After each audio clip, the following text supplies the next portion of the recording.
What do you do? What do you do? You gotta do it like that, how they be. What do you do when the one you train turns on you?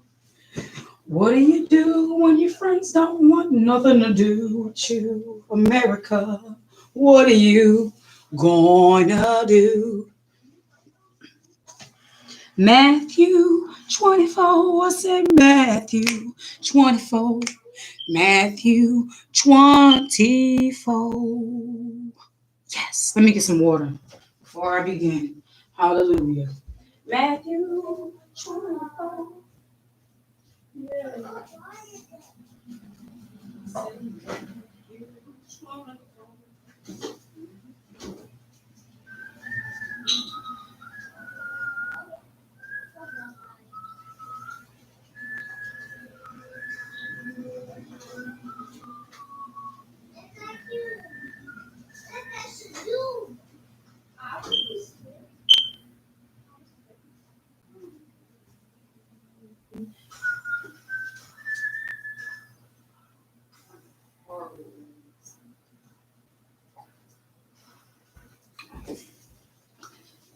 All right, great. Well, good day to all my brothers and sisters out there. Pray you all having a wonderful day. You see the title of this video? Yes. Everyone's getting fed up. People are getting fed up. We're going to be reading in Matthew 24.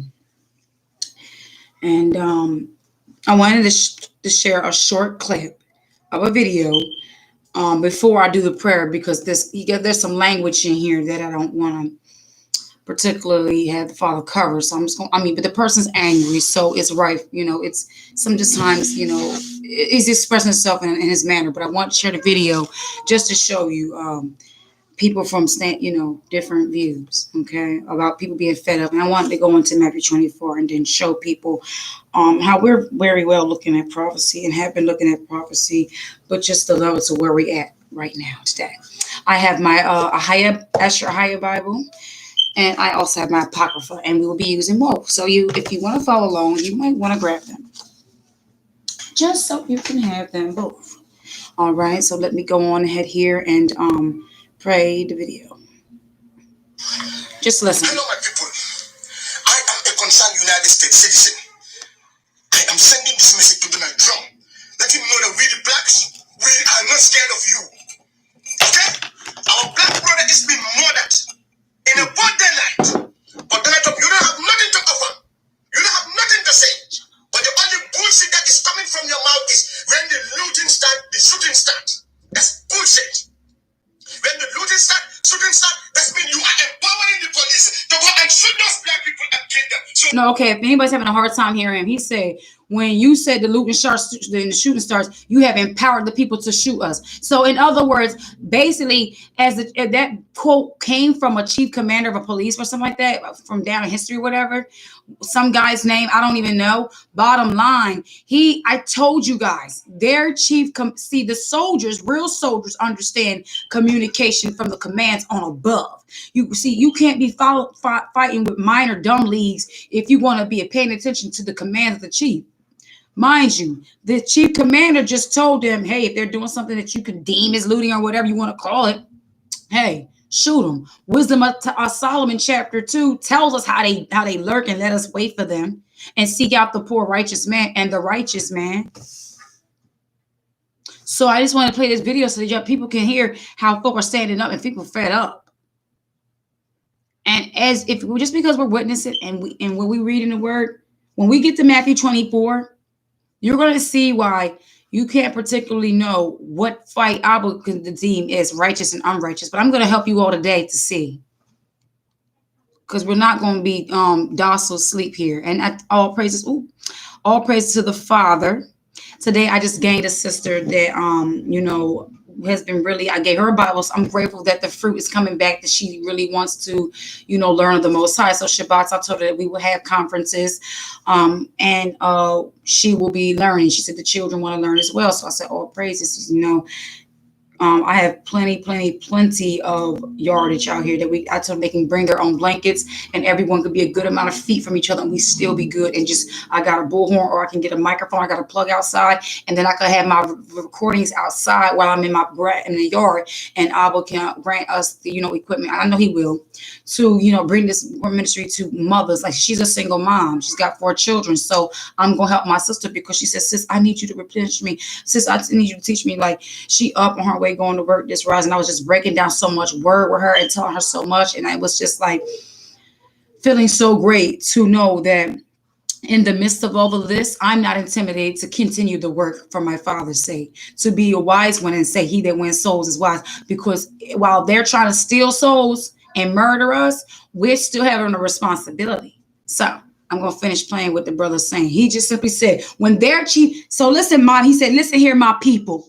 Mind you, this is now our men saying, let us gather together, gather together. Everybody will say it's gather together, gather together. But the Most High said that in Jeremiah 30, he was going to cause everyone to go into their own, you know what I mean? Like, and then another precept is where they're going to be, Matthew 24, nation against nation, and the other one saying every man should go into his own land. Like, it's what time it is, family. It's about be for your people in righteousness. Even if they're not righteous, you still do the righteous things. All right. Verse 7 in Jeremiah 30. Alas, I'm reading scripture. So, Father, in the mighty name of your Son, Yeshua, I come before you, Ahaya, and I say, let you take over and have authority for everything I do in word and deed. I want you, and I must allow you to be glorified. Father, please pardon the language that this brother is expressing. We understand he's upset, and so, Father, we don't, try to spread uncleanliness, but we just, Father, want you to understand. We understand folk are upset. But we want you to just get your glory and bring forth your spirit to bring out clarity in your word to comfort us, because David said that we will run to your precepts. We will come to you for comfort. So in your word, Father, direct us, guide us, teach us. And because everybody out here on this earth, all over the earth, there are people rioting, there are people protesting, there are people standing up for righteous cause, there are people murdering, killing, all the earth, doing all these things, working, having, breakfast. But here we are, searching out your word. So we ask that you will consider and see us upon this earth right now and break bread with us, Abba, through your holy precious spirit, as you always do. We're so grateful and humbled to receive. And we pray for our brothers and sisters out there and inward, dealing with the online war or the war on the grounds. And either way, we in the war within ourselves as well. We are declaring the victory over our nation and righteousness. We are praying for victory in our nation and relationships. We're declaring the victory in justice. We're declaring the victory in our kingdom of our Father. We're declaring victory in our Father's name being exalted among the heathens. We are declaring the victory of the righteous rulership kingdom, and declaring the wicked acts of this kingdom shall be brought down low and destroyed and annihilated, and those with the kind thereof. We thank you for this day, Father. We're humbled to see another day. We thank you for the opportunities that you give us in this day. And I digress and I move myself, and let you be exalted. You increase as I decrease. In the mighty name of Yeshua, I pray. So be it. Jeremiah 30, verse 7. Alas, for that day is great, so that that is none like it. It is even the time of Jacob's trouble, but he shall be saved out of it. But he shall be saved out of it. Hallelujah. I thought that was my tea. That's my pencil cup. Okay. Verse 8. I need to put a light on my blinds. For it shall come to pass in that day, saith Ahia of hosts, that I will break his yoke from off thy neck and will burst thy bonds, and strangers shall no more serve themselves of him. That was like what you would say at the beginning of like the quarantine. People are, not being required to go to work, stuff like that. That's your rest. That's the Most High breaking the bonds off of our neck. Because we were bondmen to them. We were told to serve and work them. So the agreements are no longer able to have authority over the Most High's people, because the Most High said, I will save him out of this bondage. All right. Notice even in Jeremiah, he's speaking of saved. Notice Matthew chapter 1, he shall save his people from their sins. So the sins is the cause of these atrocities and tragedies. So the people don't need to just be saved from harm, hurt, and danger, famine and lack. They need to be saved from sin. We need to be saved from sin. For it shall come to pass in that day, saith the high of hosts, that I will break his yoke from his neck, off thy neck, and will burst thy bonds, and strangers shall no more serve themselves of him, but they shall serve a higher. So this is what it's all about. This is what I've been praying, Father. Me and my Israel prayed this rising. I said, Father, allow the eyes of the people to have themselves open to see that we need to no longer seek them for justice, but seek you for whatever reason we have wronged you for, and that we want to be free so that we may serve you, because like you said in your words, Moses said, Abba said, let my people go that way they may serve me. We don't want to serve you heathens and you wicked nations and your gods and deities. We want to serve our Father, our power. And they know once we get to that place, where's that going to land then? Well, Wisdom of Solomon chapter 2 tells you how they think.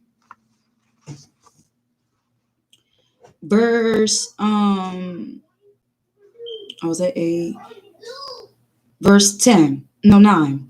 But they shall serve Ahiah their Ish Elohim, and David their king, whom I will raise up unto them. Speaking of the Mashiach. Because David was like a king after the Most High's heart. This like representation of the look and view at like the kingdom of righteousness. They always talk about the priesthood of Aaron, but when he speaks of the king of loins of Dan, they told David, I will give a savior out of your lineage. He was saying out of the blessings of when you came to me with a heart searching me in worship.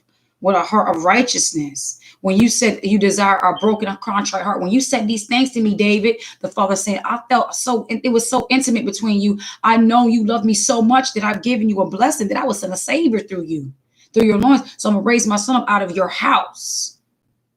So the Mashiach came out of your house. He was chosen to be placed, planted to come forth out of your house.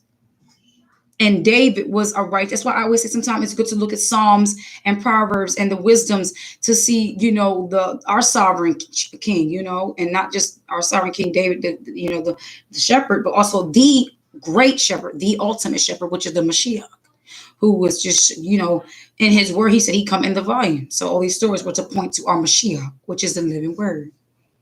Oh, I done went all the way around the corner. Verse 8, I think I should... Yes, for it shall come to pass in that day, Ahiah host, that I will break. Yeah, I read that verse 10. For therefore, fear thou not, O my servant Jacob, and Ahiah, saith Ahiah, neither be dismayed, O Israel, or O upright ones. For lo, I will save thee from afar, and thy seed from the land of their captivity. And Jacob shall return, and shall be in rest, and be quiet, and none shall make him afraid, Jacob. Yeah, but I'm speaking of them as people. For I am with thee, saith Ahiah, to save thee, though I make a full end of all nations, whether I have scattered thee, yet will I not make a full end of thee, but I will correct thee in measure, and I will not leave thee altogether unpunished. Now he said, although I make a full end of all nations. Now let's come on over here to 2nd Esdras, chapter 16. Put my bookmark in Matthew 24. I'm gonna finish letting our ox speak, but I need to do this really quick, and then we're gonna let our ox speak. 2nd Esdras, chapter 16.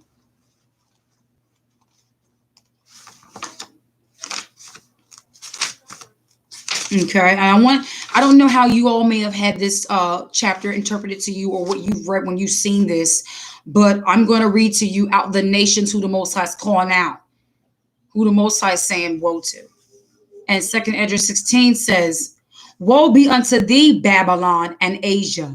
Woe be unto thee, Egypt and Syria. Gird up yourselves with sackcloths and hair. Bewail your children and be sorry, for your destruction is at hand. So with destruction, we're supposed to be looking back and seeing who's being destroyed is Babylon, Asia, Egypt, Syria. Are we not seeing that right now today? We are. He said, lament your children, but they trying to make us lament ours. They still want to try to make us be the target when it's not even our turn no more. A sword is sent among you, upon you, and who may turn it back? A fire is sent among you, and who may quench it? Plagues are sent unto you, and what is he that may drive them away?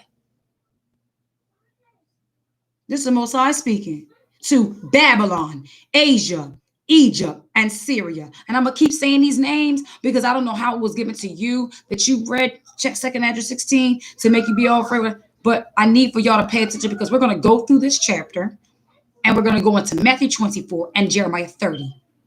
We're going to see what time we're in.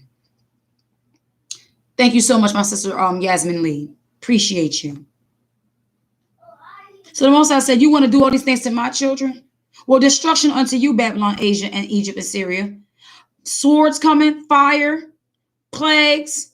Now, how's a sword going to come? By somebody taking up arms and doing it, pursuing them. How's fire about it going to come?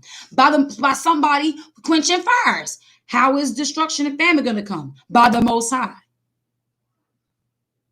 Either way it go, this is what the Most High is saying to you, Babylon. So Babylon, don't cry now for your affliction.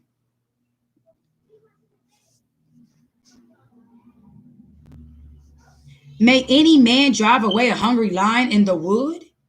Niggas saying we hungry out here. Stop playing with a person. Why you think it's about a hungry lion? Why would somebody need to turn him away? Somebody must have starved him. Somebody must have neglected him. Somebody must have caused this lion to want to provoke to eat. Don't try to turn him away now. Don't get mad when you rouse up a lion. Oh, a hungry one.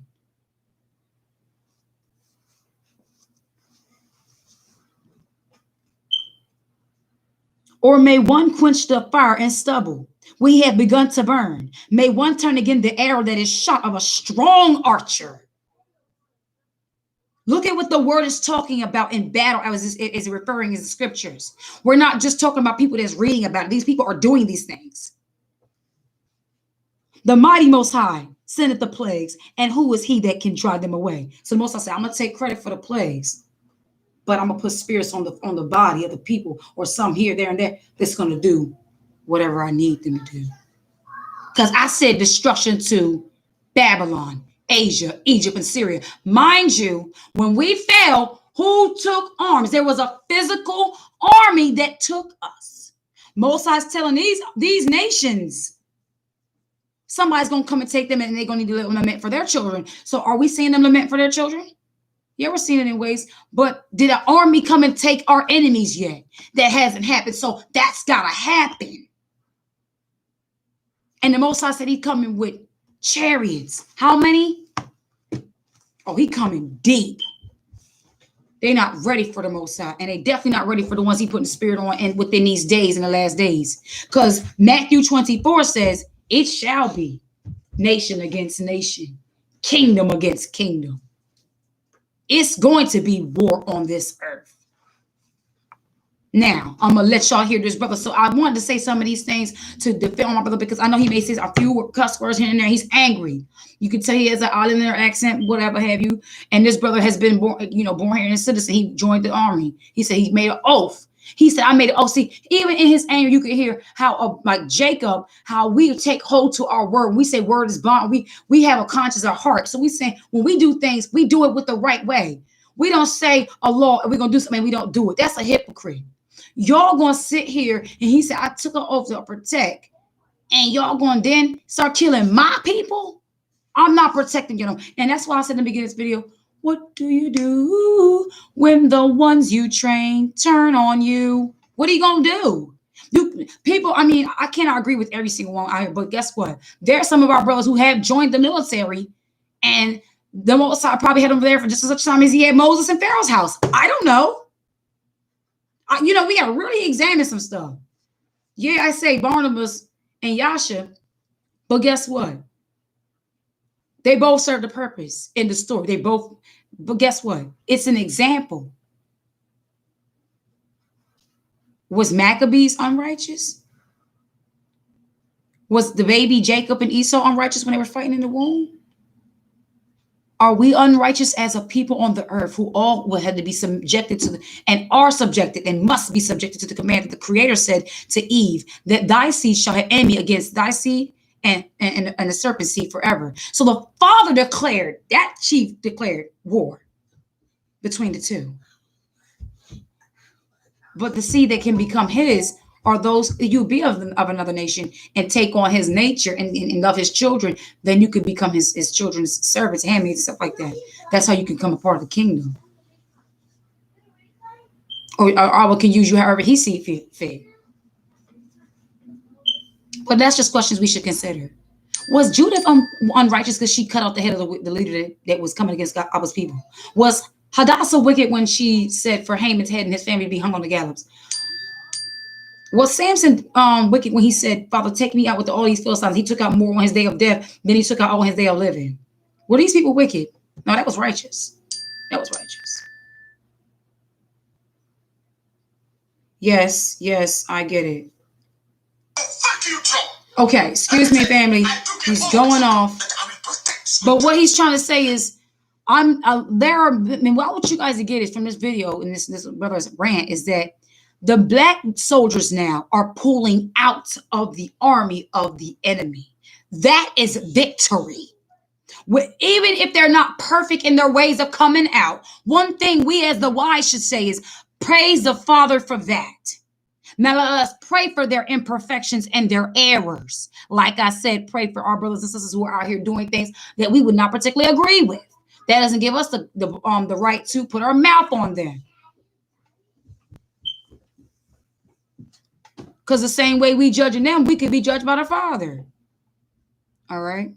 So he says, since you want to say Donald Trump, when the looting get to starting, when the looting started, the shooting get to starting, whatever. I took an oath that I will protect each and every one of you. As long as you are in the United States of America soil, I took an oath I will protect you.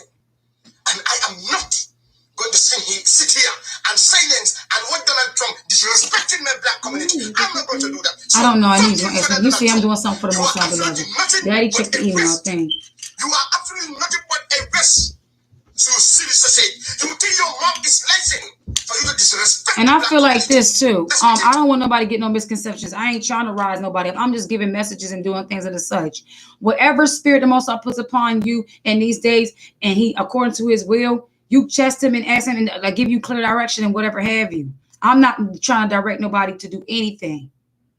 But like I said before, with the examples in our people in our word, waiting on the Most High, it doesn't mean if you're taking vengeance on the behalf of your people and righteous anger against your people, that does not mean you're not waiting on the Most High. David was not wicked when David decided to defend his people. When he came to the scene to just simply give some lunch, he was just giving some lunch. But he overheard an uncircumcised demon speak against the Most High's people, and it was speaking against the Most High's power. So within him and his face and having a heart for the Father said, hold up. Let me get some stumbles, some little few stones over here from this creek real quick, nice and smooth.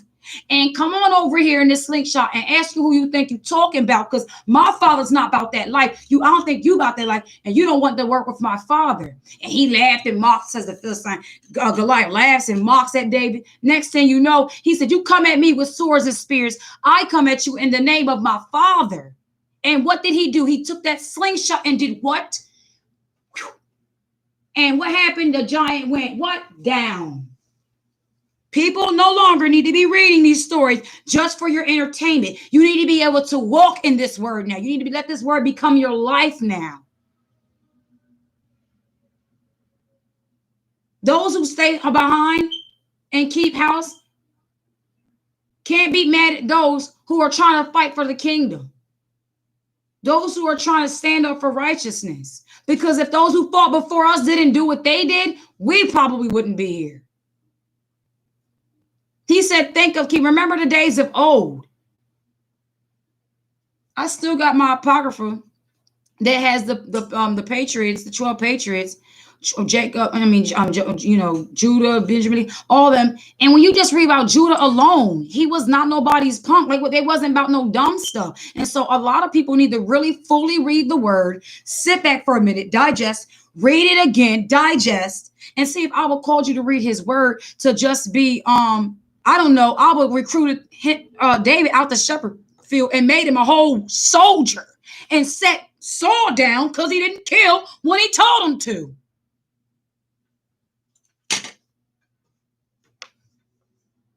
Abba didn't tell us to join our enemies and start and worship their gods and be like them. Abba had told us to go into the land and kill. So why people still saying sit back and stop? What? Oh, you still want to be comfortable amongst their company? Abba said you will be sold to your enemies. So listen to this, brother.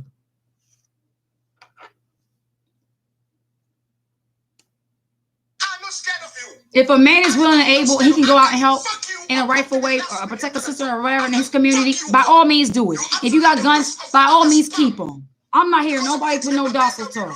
I'm sorry, I'm talking this brother over. I'm not hearing none of that. If you have a means to be able to be there for somebody, you're already doing a part. There ain't war. Everybody in the tribe can't be a warrior.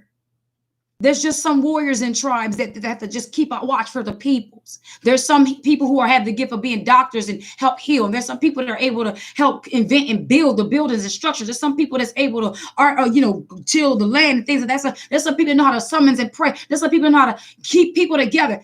Everybody got a purpose. But what I'm hearing right now is brothers who once was a part of the enemy of the wicked one and is pivoting away from him and backtracking. And that is glory. That is the glory of the Most High. That is something to rejoice in, and keep those people in prayer that they come fully to repentance and fully be a beacon and a vessel that Abba can get the glory out of. What do you think when the women was ministering unto the Mashiach? What you think they was doing? They was praying for him, anointing him. The women's was there at the scene. The women's ain't had to pull swords or nothing. But guess what? They all was up in the last journeys of the Most High's life. The Mashiach, when he was leaving this earth, the word. They all was there at the tomb crying. While he at the one place, they washing his feet. At the well, all up, declaring, crying at the well, all this stuff. So we, even as women that can pray, we have a purpose about, even if our men are fighting, keeping the children at home. Because some women have to realize that when it says in the last days that women will be with widows because of war, a lot of women are going to be without men. This is why it would also be 7 women to 1 man, because I was going to require for men to have to stand up. What you think the Maccabees era was about? And if he calls us the temple, and the Maccabees brothers fought for the temple of the Most High's place to be clean, it's the same thing with you. You ain't gonna be just putting your hands on the chosen ones any old kind of way. You better read Wisdom chapter 2, Wisdom of Solomon chapter 2, and drain it, and keep on meditating on Wisdom of Solomon chapter 2. Now let me play this brother best so we can hear him, and then we can go into the word. Nobody respects America today because of you. Listen. Nobody respects America just because I see society like you Donald Trump. Just you don't have no do it to do it. You don't have nothing to do it. At the end of the day, look, I have just found another racist tweet. The tweet say, by burning American cities will not bring George Floyd back. Can you believe this? It's nonsense tweet. The tweet say, by burning American cities. All right, in case you can't hear, he said there's tweets out here saying by bombing the American cities, it's not going to bring George Floyd back, right? So watch and listen what he hit him with. He said, okay, well, by bombing the Middle East, that's not going to bring the Twin Towers back.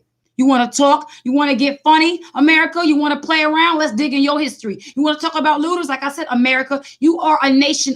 You are a gathering people, a mindset, a system, a corporation of looters. Not going to bring George Floyd back. Okay, well now, by blowing up the Middle East, is that going to undo 9/11? No. Answer me, Donald Trump, you silly sausage. By blowing up the Middle East, is that going to do the September 11th? Is that going to undo it? No. And this is why I want to say it's funny that this brother showed me this, and I feel like every single one of our steps, every second is order. I'm telling you, nothing in my life has been coincidental. No, like I'm not living coincidental lives no more, because I was just after I had did this reading and stuff I did yesterday and things I just been watching and reading and stuff. It's like they tell us not to forget about 9/11, but right now we see the Twin Cities have committed a crime against our brother. So like this whole incident in Minneapolis is like our 9/11. It's like the black man's like it's like our straw that broke the camel's back, if you will. In the Twin Cities, and we're dealing with our brother Esau. It's the twins at battle in the Twin Cities. Got the globe going crazy. London, Canada, everywhere. Everybody's standing up, saying they can't breathe. So you know what the Father's saying? If you knew I'm the breath of life, if y'all would just simply call on me, and I'll give you what you want. Now I'm gonna let this brother play. And it's just amazing how you mention how can bombing this place and bombing that place bring back 9/11. So y'all basically want to tell us not to react the way y'all react on a grander scale because y'all got the opportunity. But it's basically just y'all mad because we defending ourselves. Just like I realized when I told these people downstairs I wanted to start living a life separate. I didn't want to really be friends with them. You gotta watch how you talk to me. When I started having a defense and started talking like a person that was, in control of myself, they didn't like that.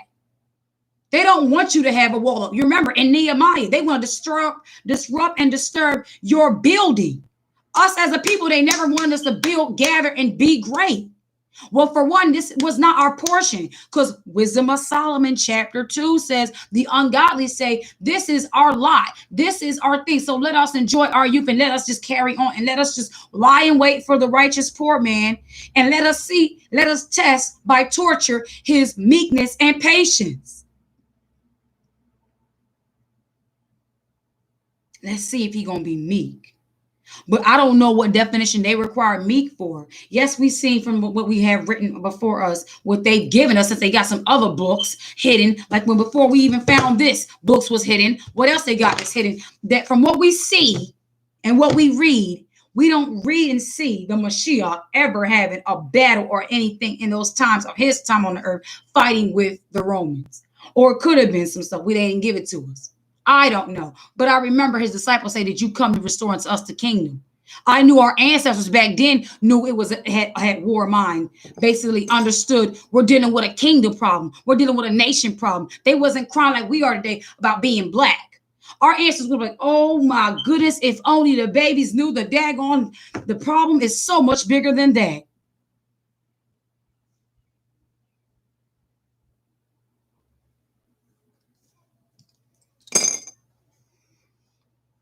But for the main part, even says in Wisdom of Solomon, it's a dread for them to even look upon us. They don't like our melanin. So that's why they kill us perpetually because they hate having to look at us. That's why they have their own communities where they don't have us around. Then when we're out there, they're looking at us like, it's the kind of thing like, I can't believe I can't get away from it. Well, you should have stayed in the caves. No one told you to come out yet. Just like he didn't want his knee off his neck. Nobody told you to come out the cave. You destroy that fucking country. America destroy Iraq. Did that undo 9/11? No. America went to Syria. They destroyed that country. Is that going to undo 9/11? Hell no. America went to Libya. They destroyed Libya. Is that going to undo 9/11? No. We see all this bullshit happening under your. He got a flag behind. He got his guards and his clothes on. Like. They destroy Afghanistan. Is that going to undo 9/11? I'm freshly like on duty mad at you. And I am a concerned United States citizen.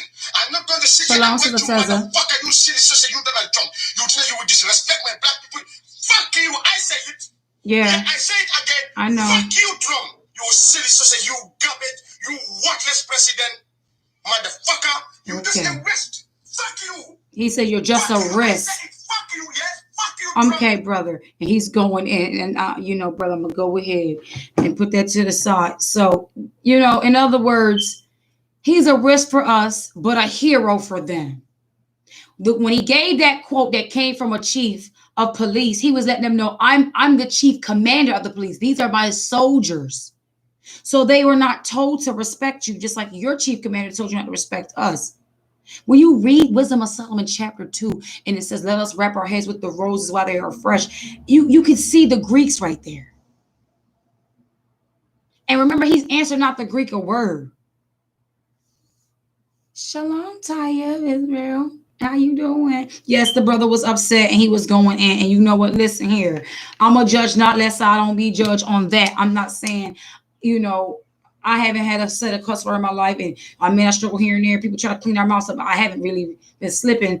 But when you get angry, is when time flesh really tries to flare. That's why sometimes I say be angry and sin not. But this whole language is defiled, as far as I'm concerned. And secondly, the brother is very, very mad because he's like, here I am putting my literal life on the line to protect this country. But you mean to tell me when I leave the place I live, I turn around and y'all are actually declaring war on my people. So it's like you set me up to be fighting your battles while you're fighting my people.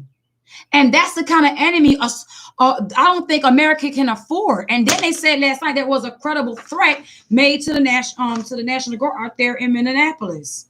I wonder where the rat came from. I wonder what the Most High. See, the Most High is not playing with his enemies.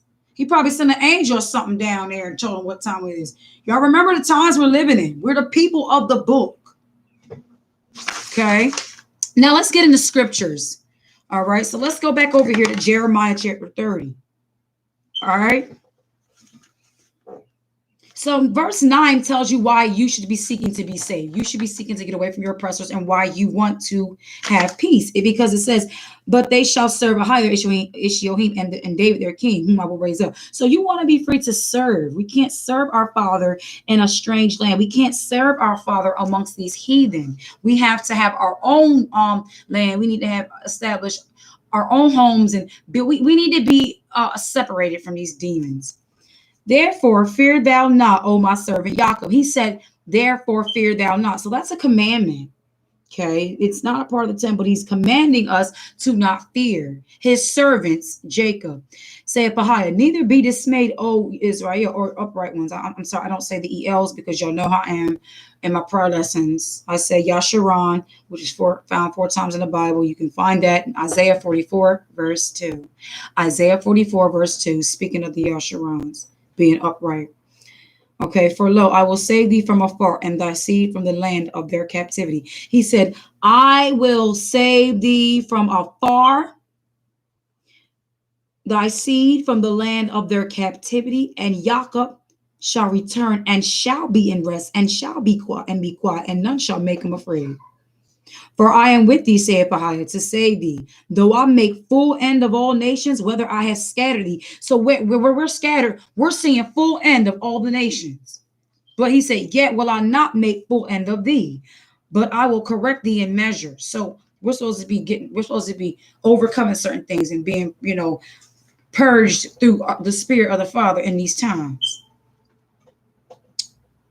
He said, okay, I will correct thee in measure and will not leave thee altogether unpunished, which means you're not going to be untouched because you still have to get punished. That's why I said in prayer earlier, Father, I know that a lot of these things are occurring because of our sins are still before you amongst our nation, that all has not turned unto you. And so we just pray on behalf of them. And these type of things, he's saying, I will not leave you altogether unpunished. So any of our people who have heard the call to come back to the Most High, keep the commandments and live this way, and seek righteousness and have not taken the call, those are the ones he's not going to leave unpunished. Thus, verse 12, Jeremiah 30, for thus say Ahiah, thy bruise is incurable. So they can't cure it. Not no money, not no policies, not no new person voted in, and none of that. And thy wound is grievous. There is none to plead thy cause, that thou mayest be bound up. Thou hast no healing medicines. So he said, this type of pain is deep within. It's not outward. It's a spiritual wound. It's a spiritual death. We, as a nation, nothing can fix a nation being destroyed like in the manner that we are. But now all praise to the Father, rejoicing in the rebirth of our nation. Hallelujah. There is none to plead thy cause, that thou mayest be bound up. Thou hast no healing medicine. He said, none to plead your cause. So if you read this, just like when we were yesterday, Job 5, he said, now call and see whom will answer you. Like, there's none to plead your cause. Like, come unto the Father. Like Job 5 said, I will seek unto the Most High Ishiohim for my cause. I will seek him, that thou mayest be bound up. Thou hast no healing medicines. All thy lovers have forgotten thee. They seek thee not, for I have wounded thee with the wound of an enemy, with the chastisement of a cruel one. for the multitude of thy iniquity, because thy sins were increased. So this is to let you know, if you don't serve him, verse 14. So if you don't really understand verse 9's importance by serving him and the king, then verse 14 is going to reign in your life. You're going to have chastisement like of and be wounded of like a wound of an enemy, and a multitude because of the multitude of iniquity. So he's saying, I allow your iniquity to build up, which means I wasn't petty. Most High's not petty. All right, you did a few little things. I was like, all right, destroy you. No, he said the multitude of your iniquity. So that lets you know his limit. He gives he long suffering, but eventually his suffering is going to have somebody have to cash in for his suffering. Like he said, I need you to pay me for my labor, my pain and suffering. Verse 15. So verse 14 is very important. Our people have been looking into every other way to seek the Most High, and they are not here to help us.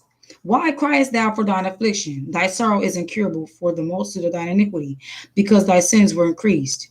I have done these things unto thee. And that's why I said I think it's time that more righteous ones speak out and say, hey guys, this is happening to us because we're in sin.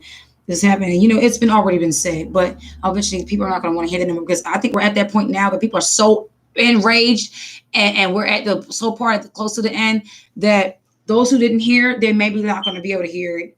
Those that should hear, I pray the opportunity for them here. But it's just some people, unfortunately, it may seem to really be a lost cause for, because them arresting the amount of people they're arresting like that,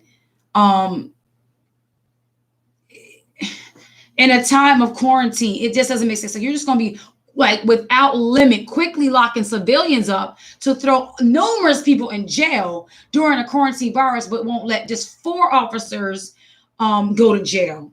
And then with Ahmaud's case and those 2 officers, like 4, that's 6 people right there. If you just would have put them in jail, you would have had to have all these other people in jail, which makes the risk of coronavirus in the prisons for cops going in and out of the jail, working at COs, the risk higher, which means then eventually you let them back out the jail to bring out things and infections within the jails into the public. And then those guys in the jails, they lay with who? Like, a lot of people in our people in our communities, they come to our areas. They just keep setting things up to weaken our people, to keep a system of us down. So the Most High is saying, why cry is for thine affliction? He wants to hear what the cry is for. He said, don't cry for the reason of your affliction, but cry for me to save you. Cry for it to come back to me. The cry needs to be about repentance. Put a seal on those that cry and sigh for the abominations, not the afflictions, but the abominations. And so when we see the abominations happen, we must come out and speak against them so that the afflictions can stop occurring. We will not be able to be under their foot as a nation or be oppressed and shot and killed if we are just keeping the commandments. If your one family is keeping the commandments, not to say trouble won't come your way. You might even be viciously, innocently shot up too crazy. The devil does not have no standards, but all it needs to be said is that, like it says, a great name is going to be, go further than a person, with riches. It's better than riches. So if you've done the right thing you did to keep the Father proud and please the Father, then when you die, your name will ring there. Abba will be glorified through your name, just like we read about Jeremiah, we read about Judith, and we read about King David. Because these people did things in their lives, Abba allowed them to be written for our learning. And we really pay attention to them. And we do not really pay attention to the devil. Most I say, hearken unto him. Stop hearkening unto them. We got to be like the Mashiach when he ignored that Greek woman. Oh, this is my beloved. Hey, beloved. Hey, beloved. I'm live now. It's just telling everybody. I just got sister going to come. And we're going to be doing the Shabbat and everything like it. Keeping the studies with the children. And all. But yeah. Huh? I'm at step about you.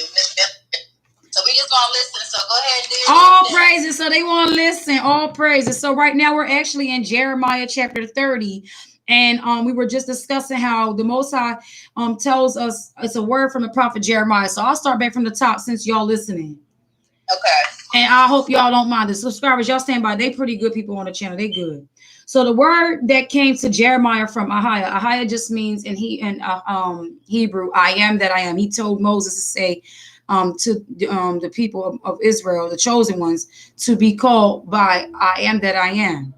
Okay, he says I am. So his name is Ahiah, but he is a father unto us. So we really, some people just preferably call him father because in the scriptures in Malachi, Micah 2:16, it says that you will no longer call me Bali or the devil, but you will call me father or husband. All right, carrying on. Thus saith the Most High, Ahiah, or you can call him the Most High, to the Creator of the chosen, saying, write all these words that I've spoken to you in a book. So the Most High came to Jeremiah the prophet. He was a young prophet when he first came to him. He said, yo, write this down in the book. So he could have been somebody like our age.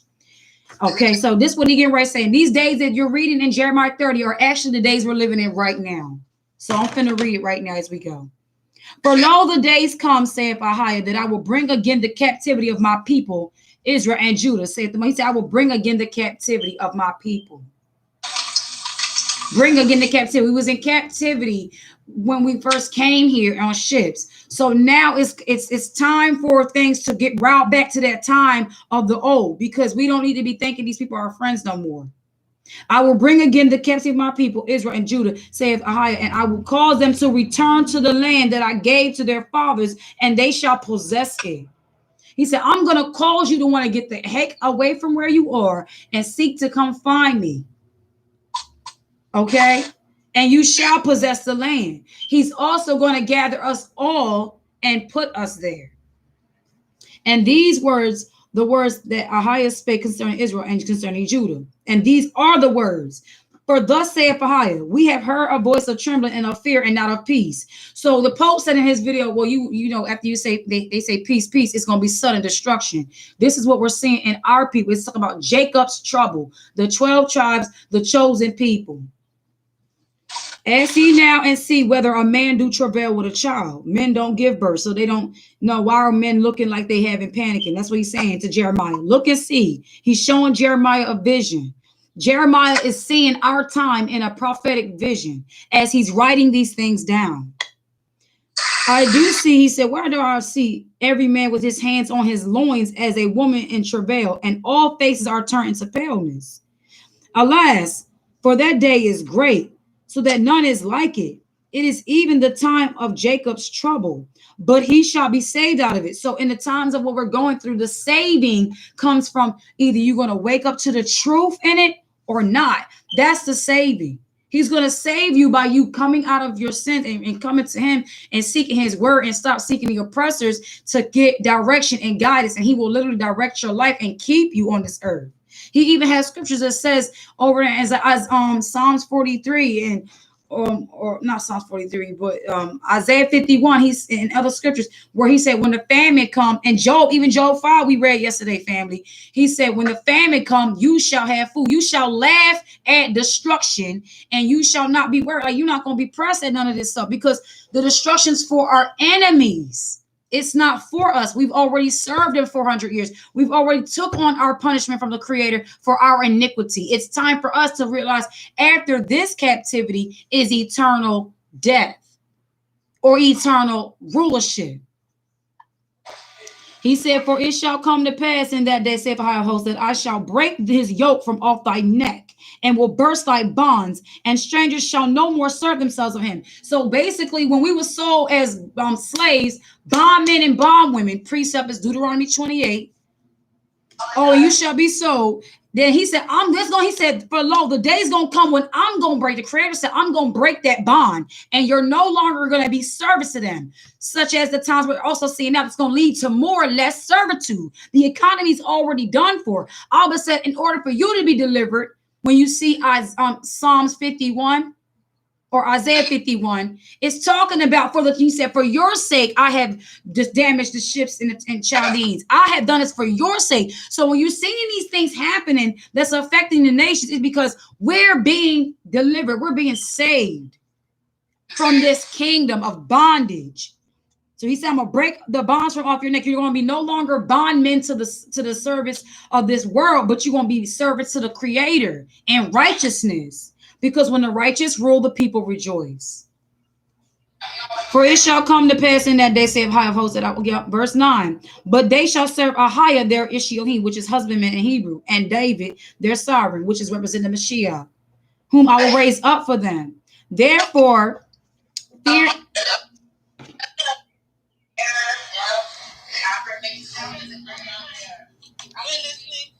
Okay, just mute the background. Hold on, mute the background. All right, thank you, love.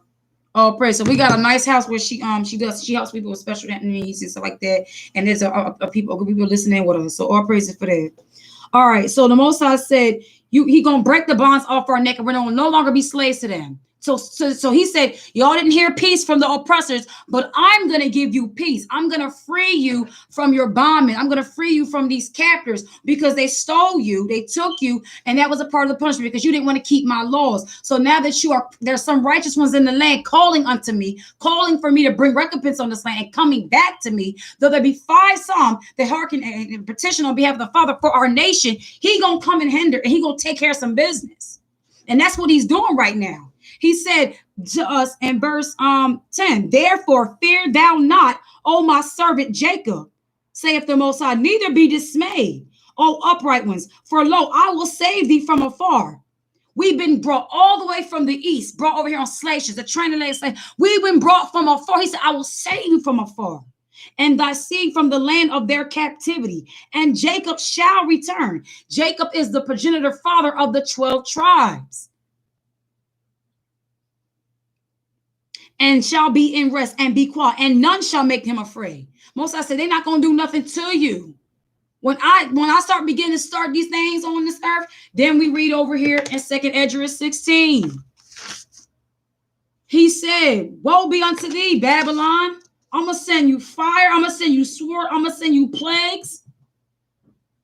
And then I'm going to send the lion. He talked about, can you pull back a hungry lion? Who a hungry lion right now? You say, well, you rouse Judah up. That's the last thing you want to do. Why are we hungry? Because we've been oppressed and we have been starved. We've been neglected. They've been taking what was supposed to be for us. He said, eat of me and drink of my word, then you shall be good. You shall be fed. You will not hunger no more. He said in verse 11, for I am with thee, saith the Most High, to save thee, though I make a full end of all the nations, whether I scatter you, yet will I not make a full end of you. But I will correct you in measure and make thee altogether, and will not let thee go altogether unpunished. So while we're in this stage in this world, while we're on the earth, while all these things, hell is breaking loose and all the plagues and the prophecies are coming forth, we need to be looking at ourselves, examining ourselves, where we stand with the Creator.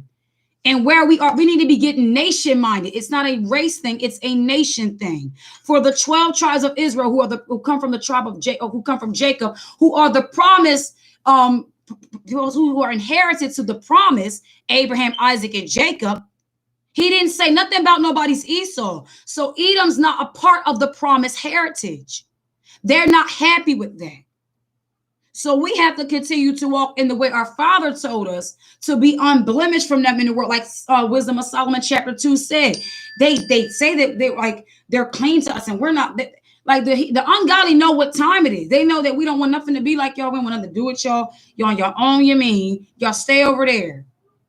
They don't like that. They don't like when you tell them I'm better than you. Because the Most High formed me this way, to reprove your thoughts. Most High formed us to reprove the wicked. We are the judges. We are the law implementers. We are the original lawyers. Because we were supposed to implement and be a light to the world to keep the Most High's commandments. If we love the Most High above all and love our brother as we love ourselves, those two right there, we wouldn't let no nation would try us. The Most High will be our defense, and not near either heathen nation, Gentile, would ever put their hands on a black woman, child, Hispanic woman, child, Native American woman, child, West Indies, Ghana, or anywhere our people is at, Barbados, wherever, Haiti.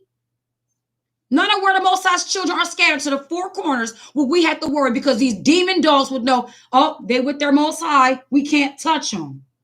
These are the same people that brought the walls down in Jericho. These are the same people that one prophet was in a lion's den and told leaders to their faces, I'm going to trust my Father and continue to seek him. Even when you tell me I can't pray to nobody but Nebuchadnezzar, throw me in the lion's den. I'm going to show you my Father got my back. And what happened? Had the official, the leader, come begging, saying, did your father save you? Are you good? He had the leader pressed. Had the leader, the king, saying, I'm so glad he saved you.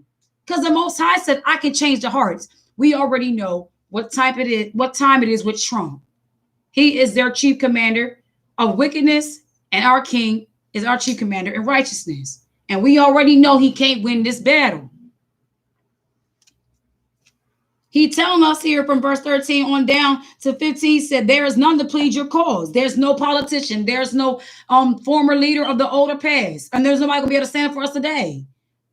The only one that can stand up for us is us standing up for each other in the Most High in righteousness. And therein our Father is glorified. Then is our defense. Just like he did with the Egyptians and the palace, and I mean, not the palace, but the ones that Samson done destroyed. Philistines. Said Palestine. Child. See there, verse 10. Therefore, fear thou not, O my servant Jacob, saith the Most High. Neither be dismayed. Like, don't be stressed. Don't be in fear. He said he commanded us to not fear. He commanded us to be of good cheer. He commanded us not to fear. He commanded us to trust him. He commanded us to lean not to our own understandings. There's our commandments right there. It ain't just the 10. He commanded us to seek him in all our ways. So when certain situations happen in our life, it's because we did not do what he told us to do. And he like, you done fell on your face, baby. You tired of bumping your head? Okay, you get it now? All right, boom. Because like I said to people, it wasn't unrighteousness when David stood up for righteousness and declared war against that giant. His first initiation into showing everybody on earth what time the faith was on his level was taking down a giant. But he was already fighting with bears and wolves and carrying on by protecting the sheep. So he was already a mindset of a shepherd. And what does a shepherd do? They keep the sheep. And who is the sheep? We are the sheep of his shepherd, of his pasture. And who is the great shepherd? The Mashiach. He is the word. David said that your word, thy rod and thy staff in Psalms 23, they do comfort me. He said, I will not be afraid of 10,000s of people that set themselves around me round about. Like David was really not pressed about none of what these Gentiles was talking about. And that's why I always say, read David, read Psalms and Proverbs, and read you some wisdom of Solomon. Because he said, I am with you to save you, though I make a fool. So he's going to save us. All our lovers have forgotten us. All of our people who we have cleaned from.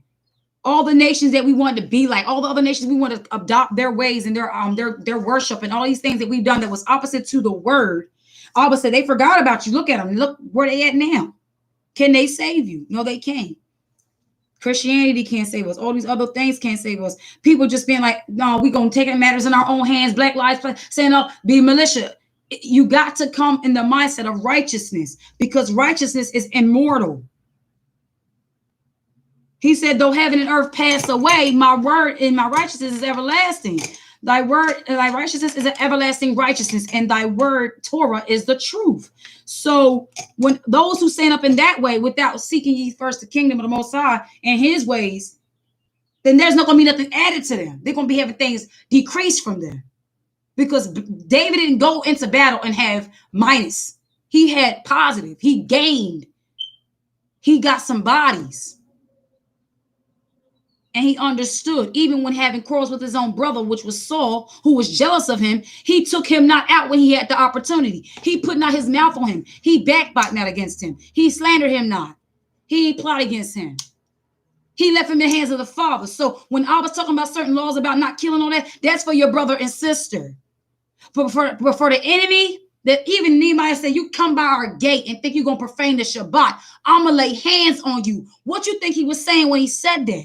In other words, you're going to have to give me my fair one and I'm going to take some of your money. You're going to get beat up. You're going to get beat up so bad. Your profits you make going to end up getting snatched from you or thrown away off the cliff because we don't want your cursed money and we don't want you coming up here cursing our city neither. Some people in our nation are fed up.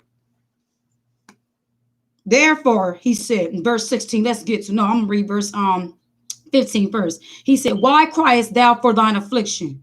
when we're saying in the streets, our Black Lives Matter, and stand up and stop killing us, stop shit, we can't breathe. He said, your sorrow is incurable for the multitude of thine iniquity. So our sins, our iniquity, the breaking of the Torah is what's causing these heathens, these Gentiles, to have the upper hand on us.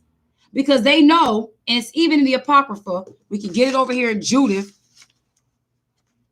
They said, let us consider this shall be their ruin. If they go away from their Most High, that we shall take over them. If not, their Most High Creator will defend them. So we got them if we could do this. Is it Judith chapter 1? Because I think I got my husband's Apocrypha. This is his. I be having mine all the way lit ready. Anywho. It's hot in here. I got my cheetah print robe on. It's about that time to take this baby all the way off. Okay. Pardon me, family. My shirt says, save them all, big or small. This was a shirt my mom had got from me when she went on a run, like a jog or a walk or something thing for people with breast cancer. Because my grandmama and my cousin Artasia had it. Yeah, Quan. Artasia Walls had breast cancer when she was 18. Yep. And she got over it though. The Most High came through for her. All praises. He goes to say, therefore, all they that devour thee shall be devoured, and all thine adversaries, every one of them, shall go into captivity, and they that spoil thee shall be a spoil, and all they that prey upon thee give I for prey. So if they physically harm us, who gonna be the ones physically harming them? Most High put spirit of vengeance on some of our brothers out here. They will be the ones out here to put in the work. And I'm not going to be the one put my mouth on them. I'm going to be out here praying for them. Most High keep them and cover them. That's what I'm going to do. And he keep their mind in shalom. Because if the Most High is with you in battle, you're going to get something done. You're going to get profit done. That's why a lot of our men need to be smart. You got to think about it. With the Black Panthers, it was women that was really helping them think and keep things together. We've done every way. Black Panther, we've done black militias, militias. We've done all these things, but we haven't come together in righteousness. We have never seen our people crying in the streets for our Most High. Give us the truth. Allah, how many of our people know who we are? And ain't nobody trying to take off the heads of these devils for teaching us the false way. That's a thief. And it says if you catch the thief, he must return. Did any of these demons return? No. Okay.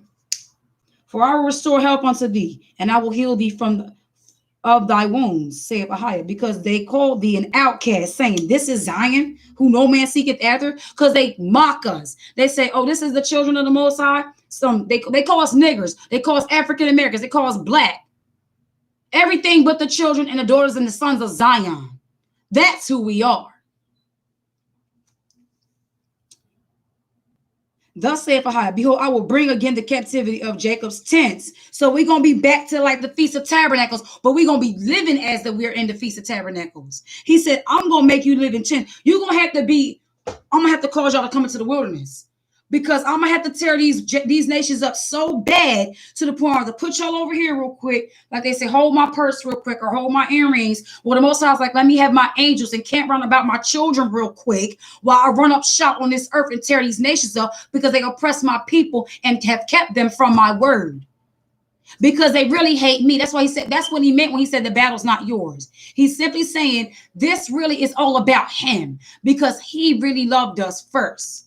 And he didn't choose the other nations. He chose us to be an example to them. And they're like, well, I don't want to see you. They're like, when you go to job, and it's like, I don't want to see the associate. I want to talk to the manager. And the Most High said, you ain't coming for the manager, because you got to come through my children. And my children are the ones on the earth who are my ambassadors. And if you kill my ambassadors, you're done for, because they are the image of the Father.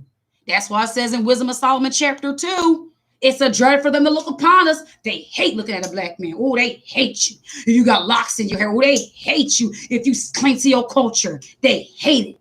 If you don't want to keep their holidays, they just ask you at work, what are you going to do for 4th of July? Or what are you going to do for this? And I ain't into that. I don't do that. Oh, what you mean? I'm good. I'm about my culture, about my word. They get mad. And in all our obedience to the Most High, where do they profit? They don't get no profit. He said, Thus saith Ahijah, verse 18, Jeremiah 30. Behold, I will bring again the captivity of Jacob's tents and have mercy on his dwelling places.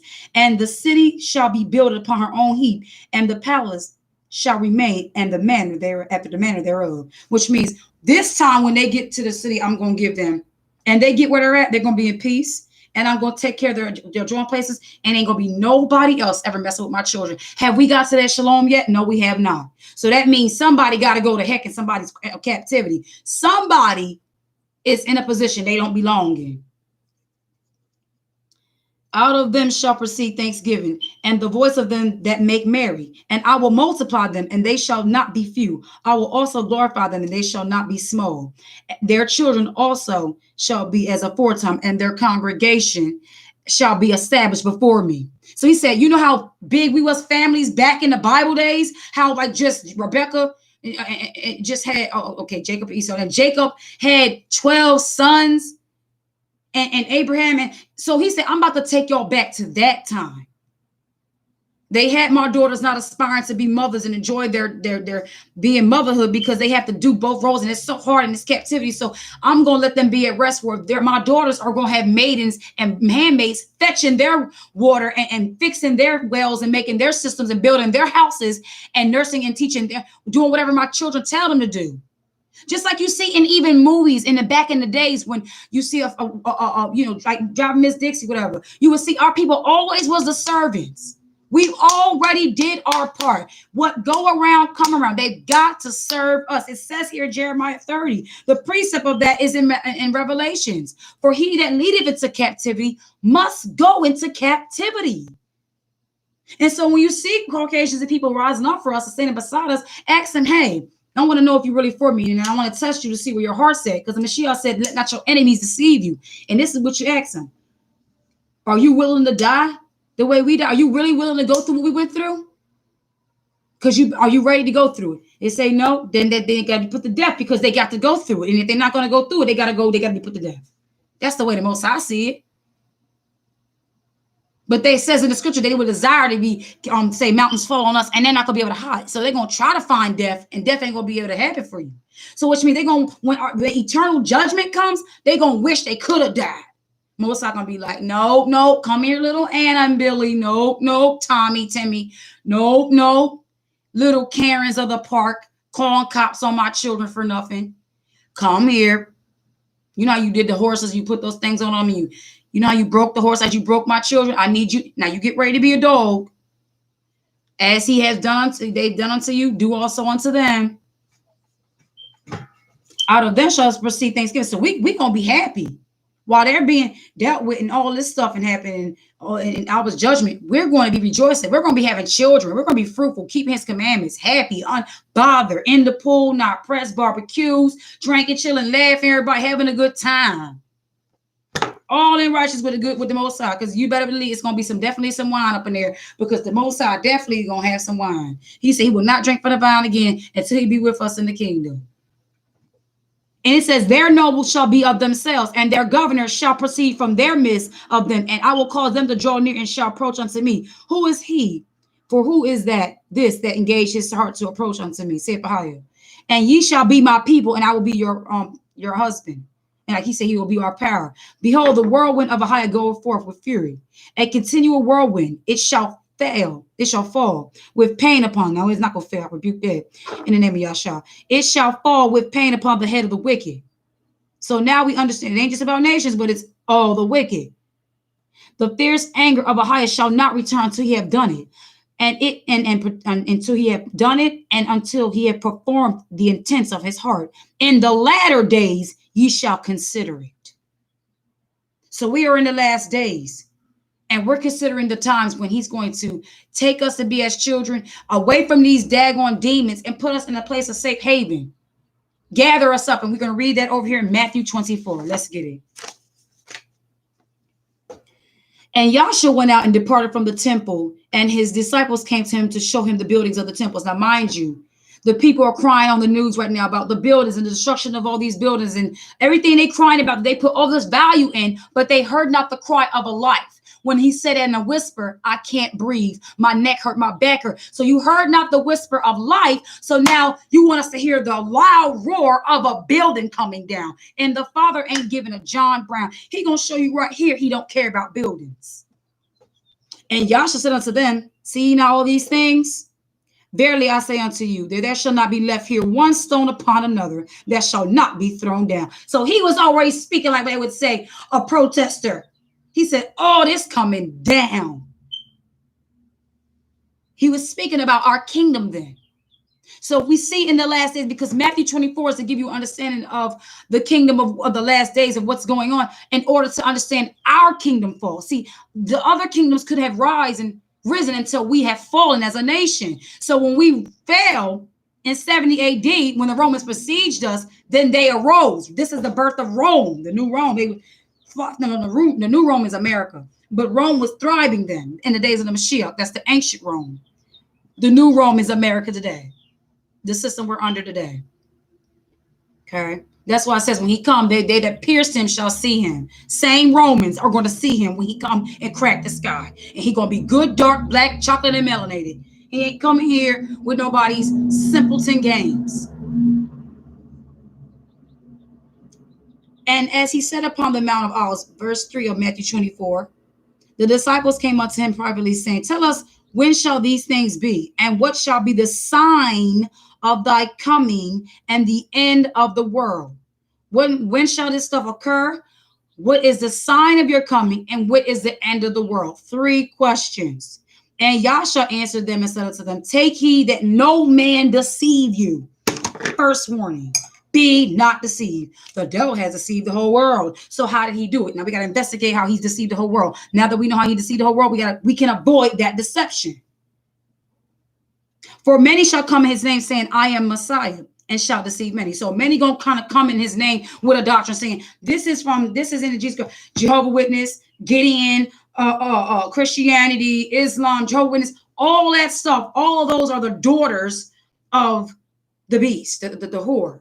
They're all coming from the same thing, which is under the Pope, which is he's the progenitor of all these false doctrines. He's the beast that spit out the flood in Revelations. A part of the beast, because every single pope and every single leader that stood up against the most high laws are part of that beast system. For many shall come in my name saying, I'm the Messiah, and deceive you. So many gonna come with doctrines. He said, don't be deceived. So the first warning in the last days is don't be deceived, which means, in other words, be alert. Now he's given us this. We got this information age. We have access to do research. We cannot be dumb. If you're dumb in these days, it's because you choose to be. So if they say something about this, you can look up the origin of this, the genre of that. What does this stem and root from? So you're not into something. You think it is innocent.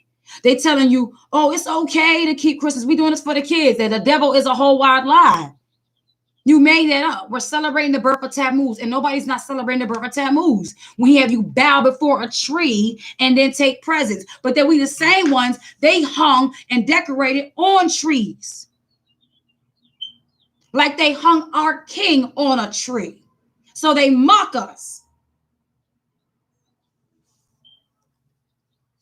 And ye shall hear of wars and rumors of wars. He said, wars and rumors. So some of the wars ain't really real.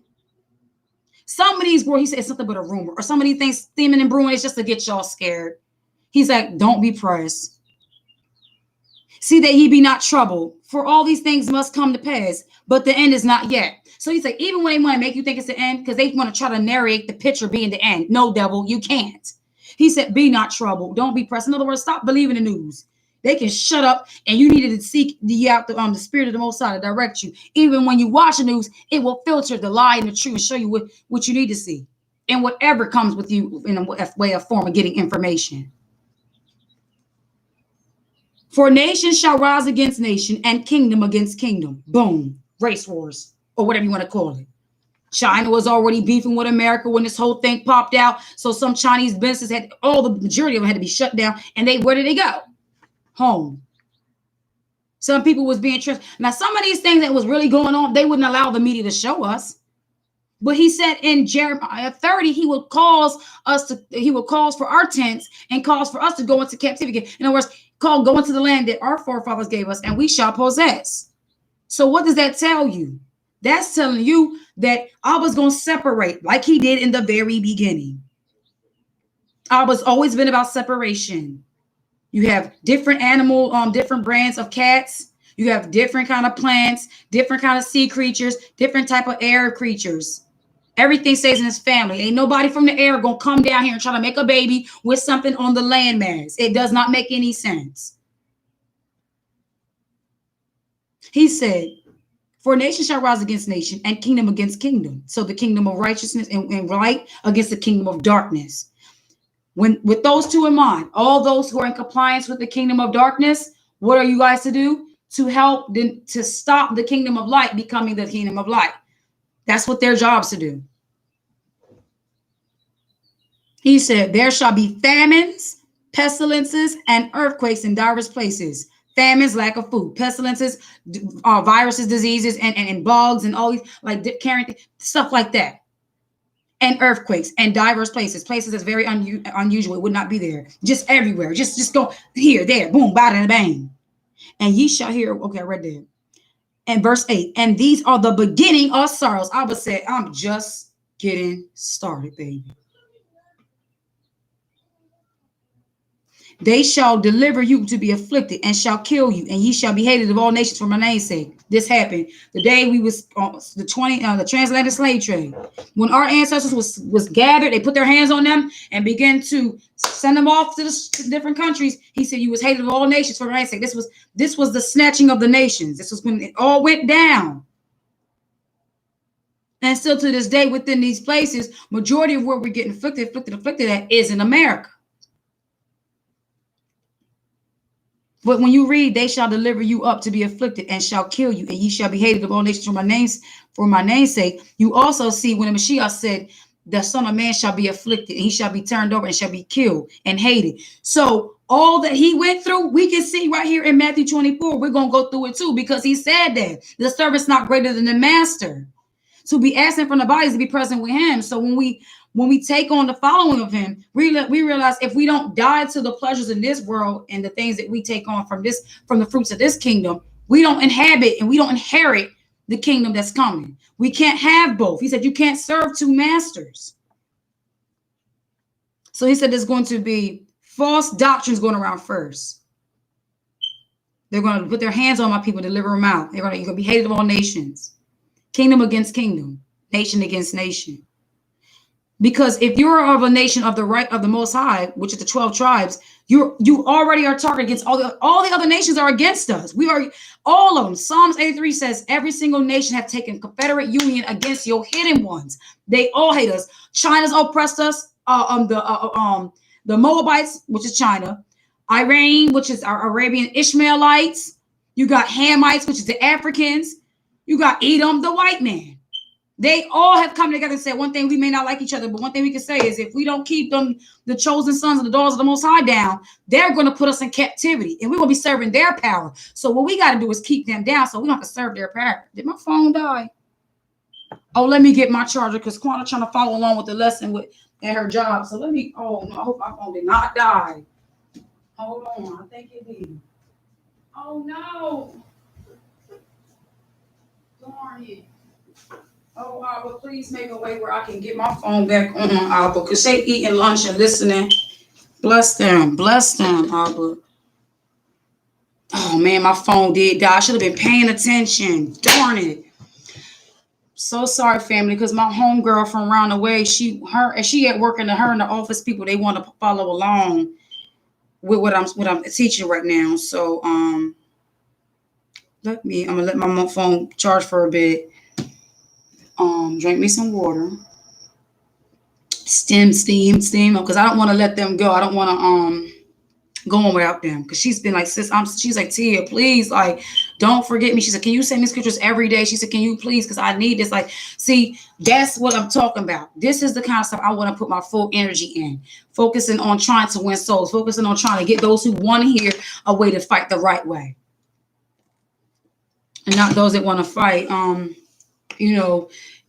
in ways where you're not going to get no profit out of it. It was after you done screaming, hollering, holding signs, and fighting with a person who only understands violence. Do you think he's going to stand there, hold signs back at you and give you a solution? No, he's going to not. you're not gonna get what you want. So you can't always. All right, let me see if my phone's able to be turned on now because I'm on FaceTime. I can just do the. We should have probably did the voice so they can hear. But yeah, Matthew 24 family. There's so much going on within Matthew 24 that's showing us that a lot of these things that's going on that we're seeing now is really just the beginning. Well, not just the beginning, it's because a lot of things that we're reading has already occurred. And so what we want to keep our eyes on is that when he starts saying,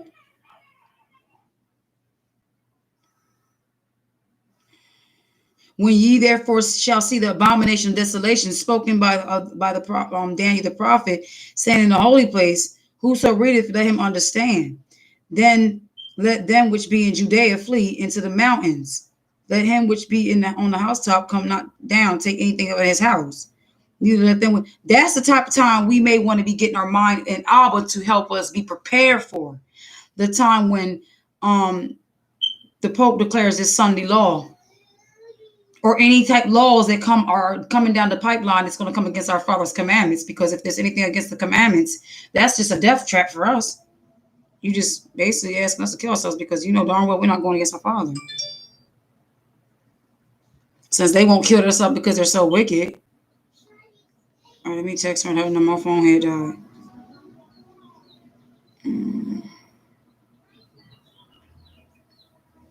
Yeah. So this Shabbat, Abba willing, I pray that it can be willing that they're going to come out here this Shabbat. We're going to get blankets. She said we're going to have lunch meat sandwiches, nice and cool. We can have a nice like blankets, lay our blankets out. Kids are going to be, separated, whatever like that. And we're going to teach the word. I said I got a bullhorn joint and something that they can be able to hear me. We got a tent. I can even have a tent where we, when it's Abba willing, but just being mindful of, healthy, public health safety. But we have faith in the Most High, and we come together, within certain parameters that we'll be able to, work something out. So I'm looking forward to that.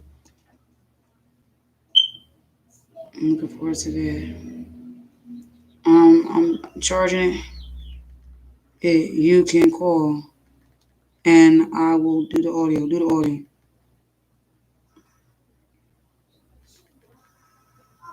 For audio. All right. Let me call her. Should just call her from the gate. This is my home. We had some things. When some time we didn't get to talk in a while. Hello, hold on. Hey, yeah, I'm here. I just got the call back. I'm gonna mute myself. I'm going to listen. I had lost service. Okay. Oh, I thought that was me, but listen, as you lost service, my phone had died, so I ran and got my charger. Okay. Well, they must have been both of us. Then. See there? Yeah. You can put me back on. I'm listening. All praises. Okay, we're here, family. All right, so here we go. I even stopped just till I got things back on the phone with you so we can carry on, because I didn't want to go without y'all. Right. Thank you for calling me back. All praises, definitely. All right, so he said, many false prophets shall rise and shall deceive many. So we got false prophets, false teachers, and false doctrines. And a lot of those false ones, because there's many doctrines out here, there's many faces and what doors trying to say this is the way to the Father, this is the way. But the Mashiach said, I am the way, the truth, and the life.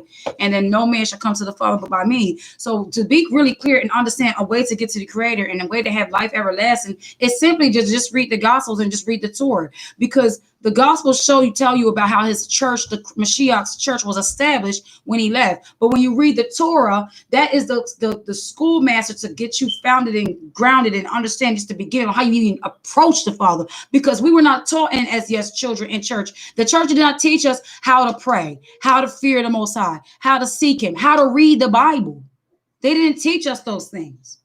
So the word is what teaches us those things. The word is what transforms us. The word is what brings a woman and man together. And the word is what makes our children become well-behaved. And that's what gives us inventions and ways of how to be a nation. The word tells us how to be a nation. It tells us how to live. How when you have crops, how you don't pluck it the first year, this and that. It gives us all that instruction. Even in the book of Enoch talks about things. He said, because iniquity shall abound, the love of many shall wax cold. So people going to be real heartless and real crazy. Well, not think about, you think about famine, pestilence, and earthquakes. Well, famine and pestilence alone, those two alone could make somebody be very, very irritable, nasty, and less compliant or and wanting to deal with somebody because they hungry. He said in Second Esdras, who can hold back a hungry lion? So it's not talking about anybody rising up. It's talking about Judah rising up. Because that's the only tribe I've ever known that was compared to as a lion. And that's the only tribe I know, or people I know that's being oppressed and being neglected. Like they starving us out here talking about we can't breathe. So check it out. We down here, verse 13. He said, but he that shall endure to the end, the same shall be saved. So you got to endure all this stuff. You got to be able to make it through these things. He's telling you that's a commandment. So that means you got to be commanded to make it through. You can't let nobody kill you and forfeit you out the mission.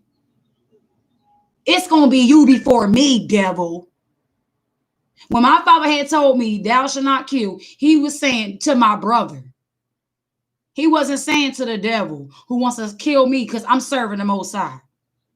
Now we're going to fight and we're going to shoot it out. We're going to do what we do. And if I die in the fight, all praise, I know that my father will take my spirit with him. I will pray and trust that I've done what I could in vain. Like Mashiach said in John 17, I've done all that you asked me to do.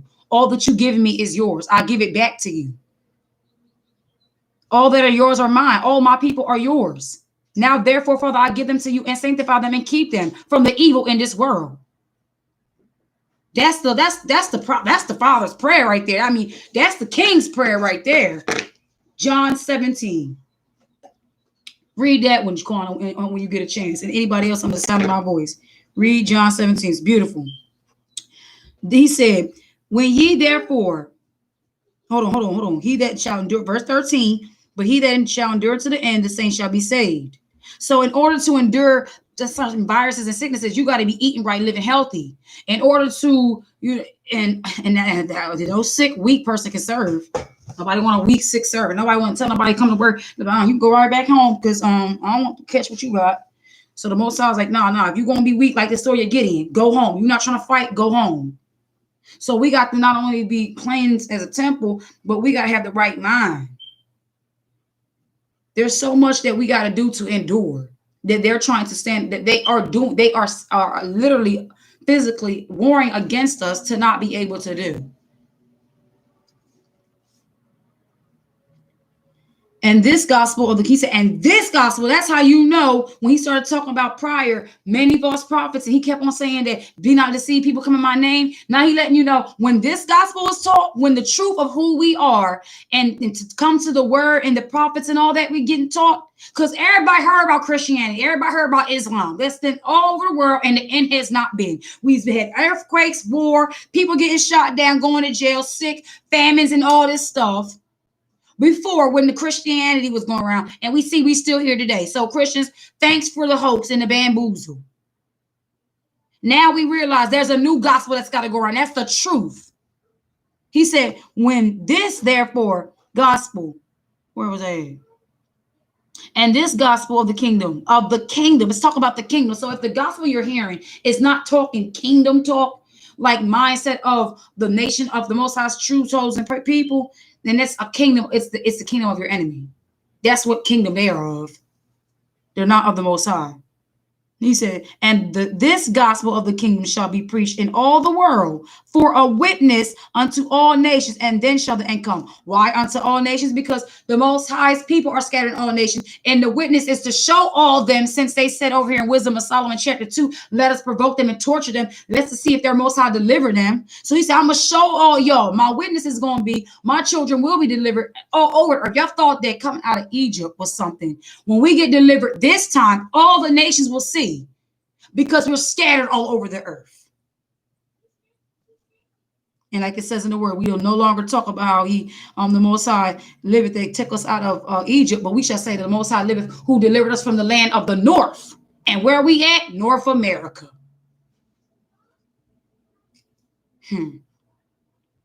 When ye therefore shall see the abomination of desolation spoken of by the Daniel the prophet standing in the holy place, whoso readeth, let him understand. Then let them which be in Judea flee into the mountains.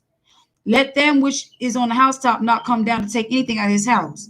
Neither let him which is in the field return back to take his clothes. And woe unto them that are with child and them that give suck in those days.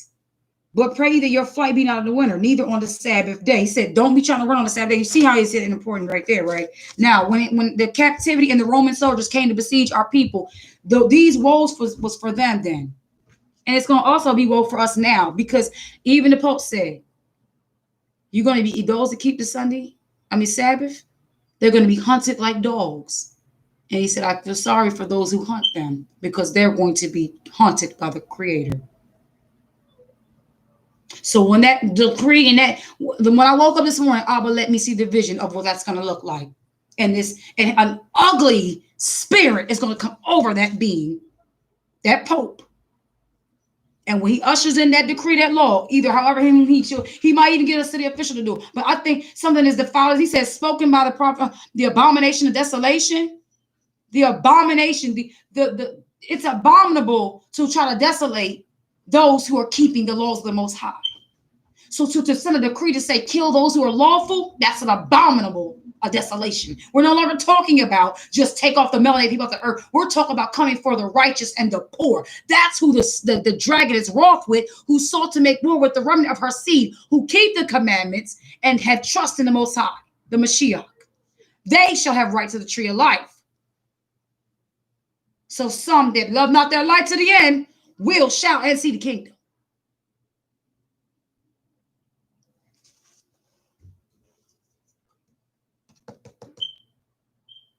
He's okay. Where am I? Matthew 24. All right. Just turned. Okay.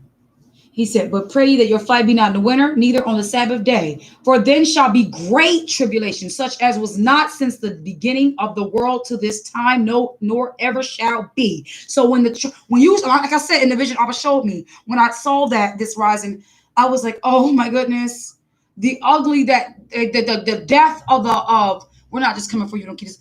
The force and the darkness that's going to come after our people when they do this implementation, when they implement this law, it's going to be crazy. And this is why he said over here in 2nd Esdras chapter 16, oh my people, be ready for make you ready to the battle. And in those evils, be even as pilgrims upon the earth. So he loved us. He gave us instructions. If you got to look into people in your communities going in on our buses or RVs or something like that, tents, backpacks, people start taking your children out to walk, start learning how to walk, and start learning how to fast and go, certain things that you have to start learning sacrifice, so that when these things happen, you're not dealing with, oh, I just can't handle it. My babies never learn. We got to teach them. Put a backpack on and have them walk for a while so they can see what it's like. He said, be pilgrims on the earth. So if you're dealing with racism in one city, you flee to the next. So whenever, because we don't know when he's going to tell the angels to come and gather us. So we got to endure to the gathering of the angels while they're trying to desolate us off the earth. Because that's what the real deal is. That's what we need to be planning and training to get our minds on. How is my family and prepared spiritually, first of all, temple-wise, and where am I at with the Most High? So when I meet my appointment with death, because it's the point of the man to die, then once the judgment, where am I going to stand? So I got to get myself right, because even with Jacob Frey, the mayor over there in Minneapolis? Yeah, he was like, brick and mortar, there's no significance there without the people. Like, you got to think about the people. So the Most High speaking through these people saying, y'all better stop worrying about brick and mortar, like y'all was doing over there in Matthew 24, when you was coming to me saying, look at all these things. And I told you, pay attention to all these things. Look at Matthew chapter 24. And stop worrying about these false prophets, false teachers, and listen what these false doctrines is talking about, because they're going to lead you to the slaughter. And you're going to wake up and see destruction, judgment. He said, for then shall be great tribulation, such as, okay, I read that, verse 22, and except those days be shortened, there should no flesh be saved.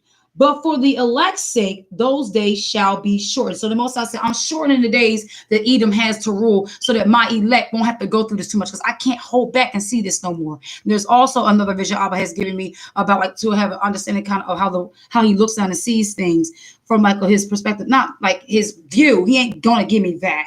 But to some extensions, he gives me understanding sometimes because that's just what he does. And there's no way I could draw it on paper because it's impossible. But it's something like you would see like stairways going down. But imagine whenever you see our people in court, right? What's happening above them in the heaven realm is that it's the judges and all the people of the kingdom or the heavens watching an account the same manner that's happening. They're all in the heavens sitting back watching. Everything is being watched, everything, because the Father said the earth is my footstool. So he sits really high and looks down, and it's like as though you're from the top of the stairs and you're looking down at the people at the bottom and you drop something.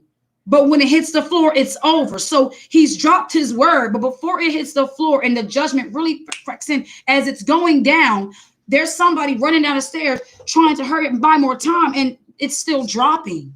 So obviously, I'm going to shorten the time for my elect's sake because they're not going to be dealing. So if you seem like, dang, it was like, wow, I was like, time flying.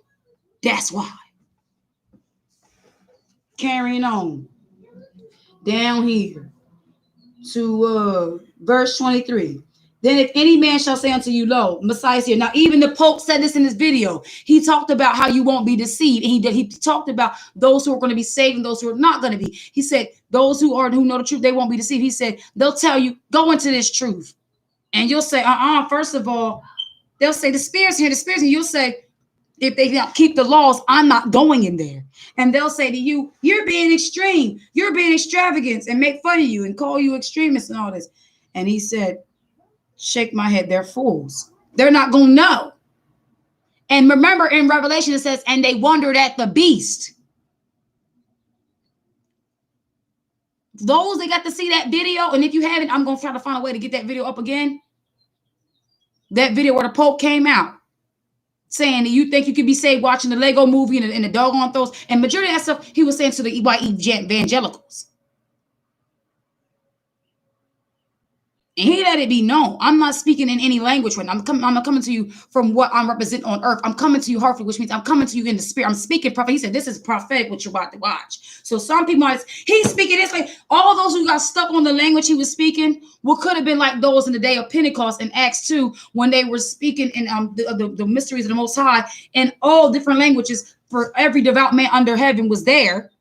There was some saying they drunk. They did. And he said, they're not drunk as you suppose, which means some didn't get to understand. So some are hearers of the word, but they won't be able to understand. He that hath an ear, let him understand. He let him hear. So with all thy getting, you got to get understanding. So these devils out here really, really want you to think because there's somebody who you know is wicked, you may not be able to credit something they say, or you can't keen in and watch them and listen and learn. You got to be able to watch and know. I'm going to say, eat the meat, spit out the bones. Somebody meat you don't want to eat. Some people's meat, the Most High forbids us to eat meat sacrificed unto idols.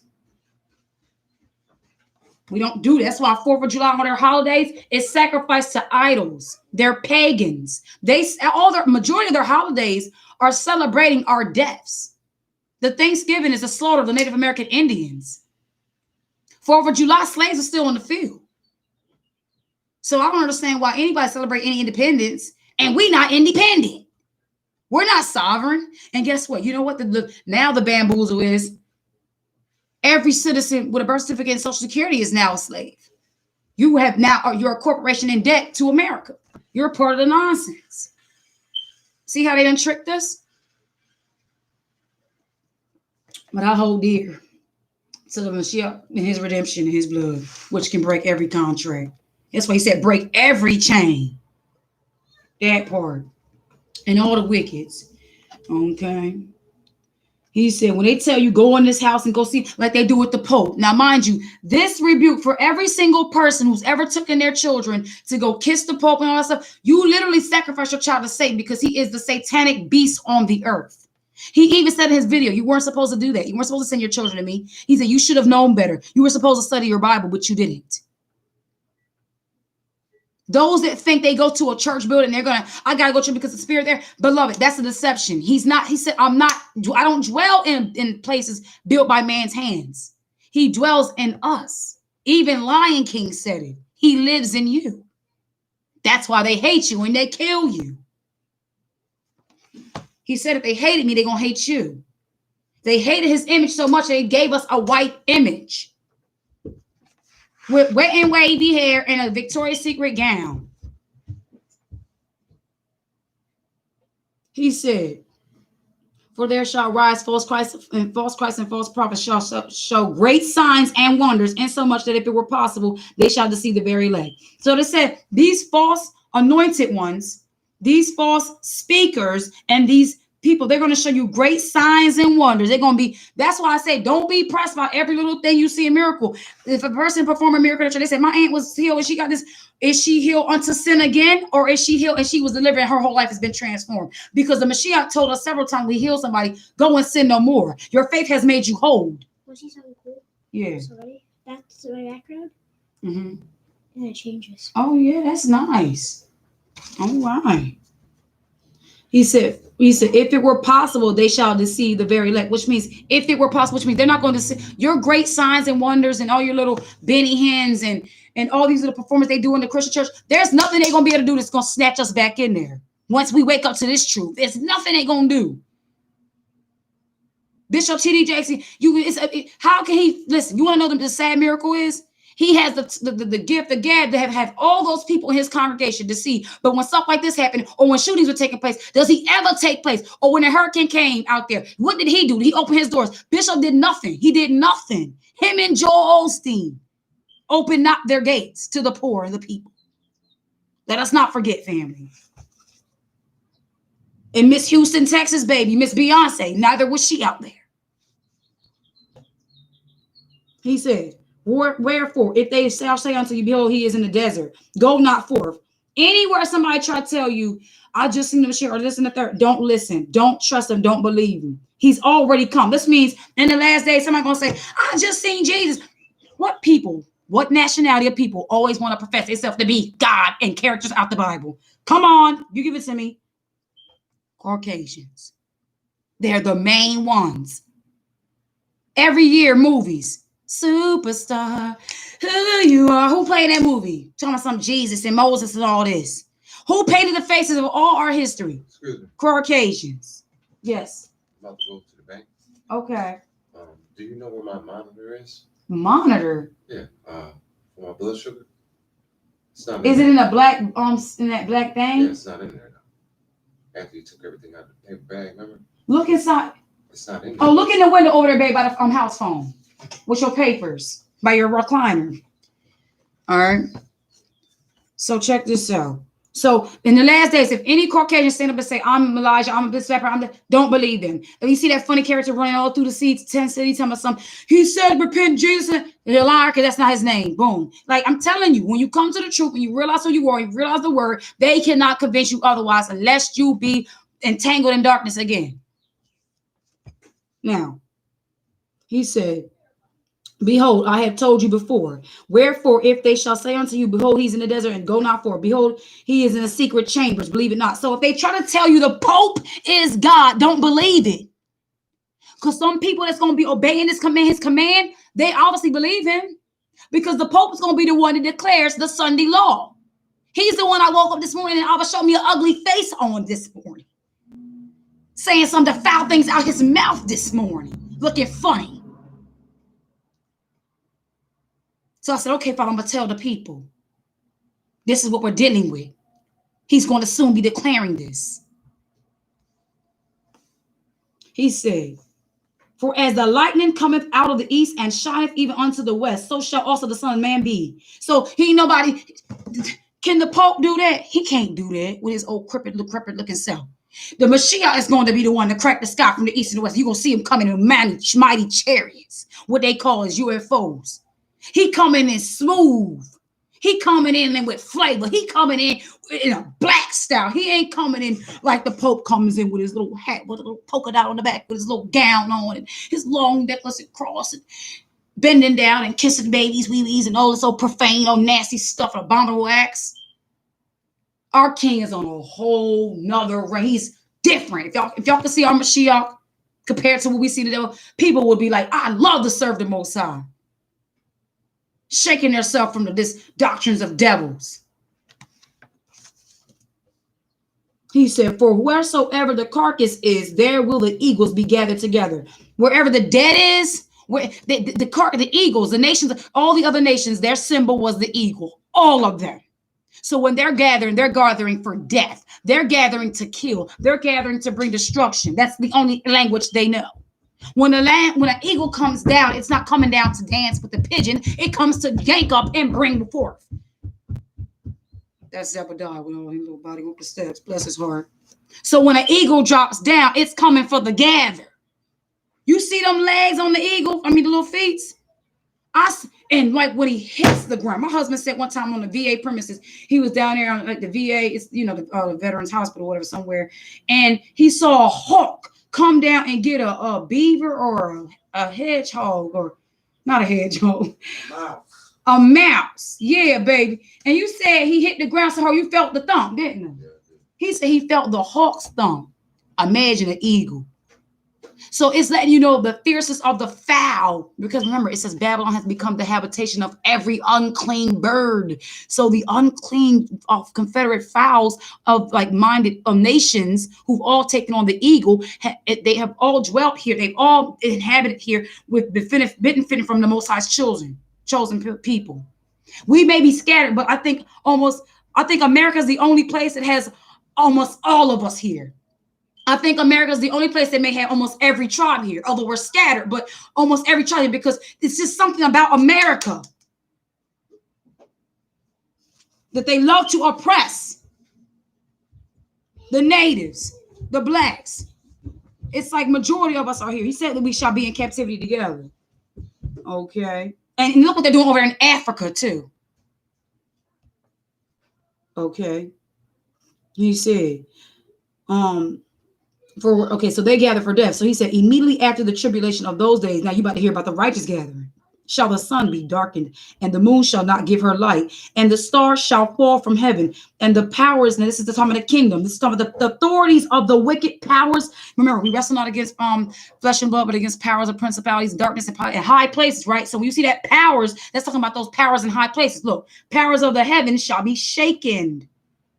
And then shall appear the sign of the Son of Man in heaven. And then shall all the tribes, when it's in heaven, he's going to appear in rulership. He's going to appear in his kingdom. He's going to appear in glory.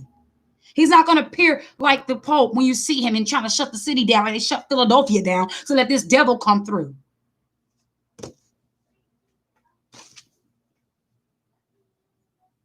And then shall appear this, in heaven. And then shall all the tribes of the earth mourn, and they shall see the Son of Man coming in the clouds of heaven with power and great glory.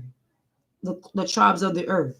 So remember, when it's talking about those ones crying and mourning, we're not talking about the Most High's people, because his people are going to be with him. When you become born again, you are literally no longer considered like a child of your parents. You literally become a citizen in the kingdom. Your name is written. That's the name that you want to get written in the Lamb's Book of Life. It's the new life. And that was also another vision he gave me too. I can't quite remember, because sometimes I go in and out of my sleep. I need to have a notepad next to my bed. My mom Ben told me that. But anywho, long story short, beloveds, the importance of the hour we're in. We're going to continue to see turmoil. It's going to only get worse. If you know where you are with yourself and stress and levels, sometimes you got to say, I can't take no bad news right now. Family calls you, say, hey, I got to say, hold on. I love you, so and so on, or I love you to the double bow.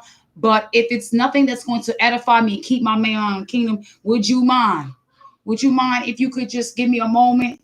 Because sometimes we got to guard ourselves from what we take in, because sometimes so much is too much where we can't hear the Father's voice, because we got too many voices going on.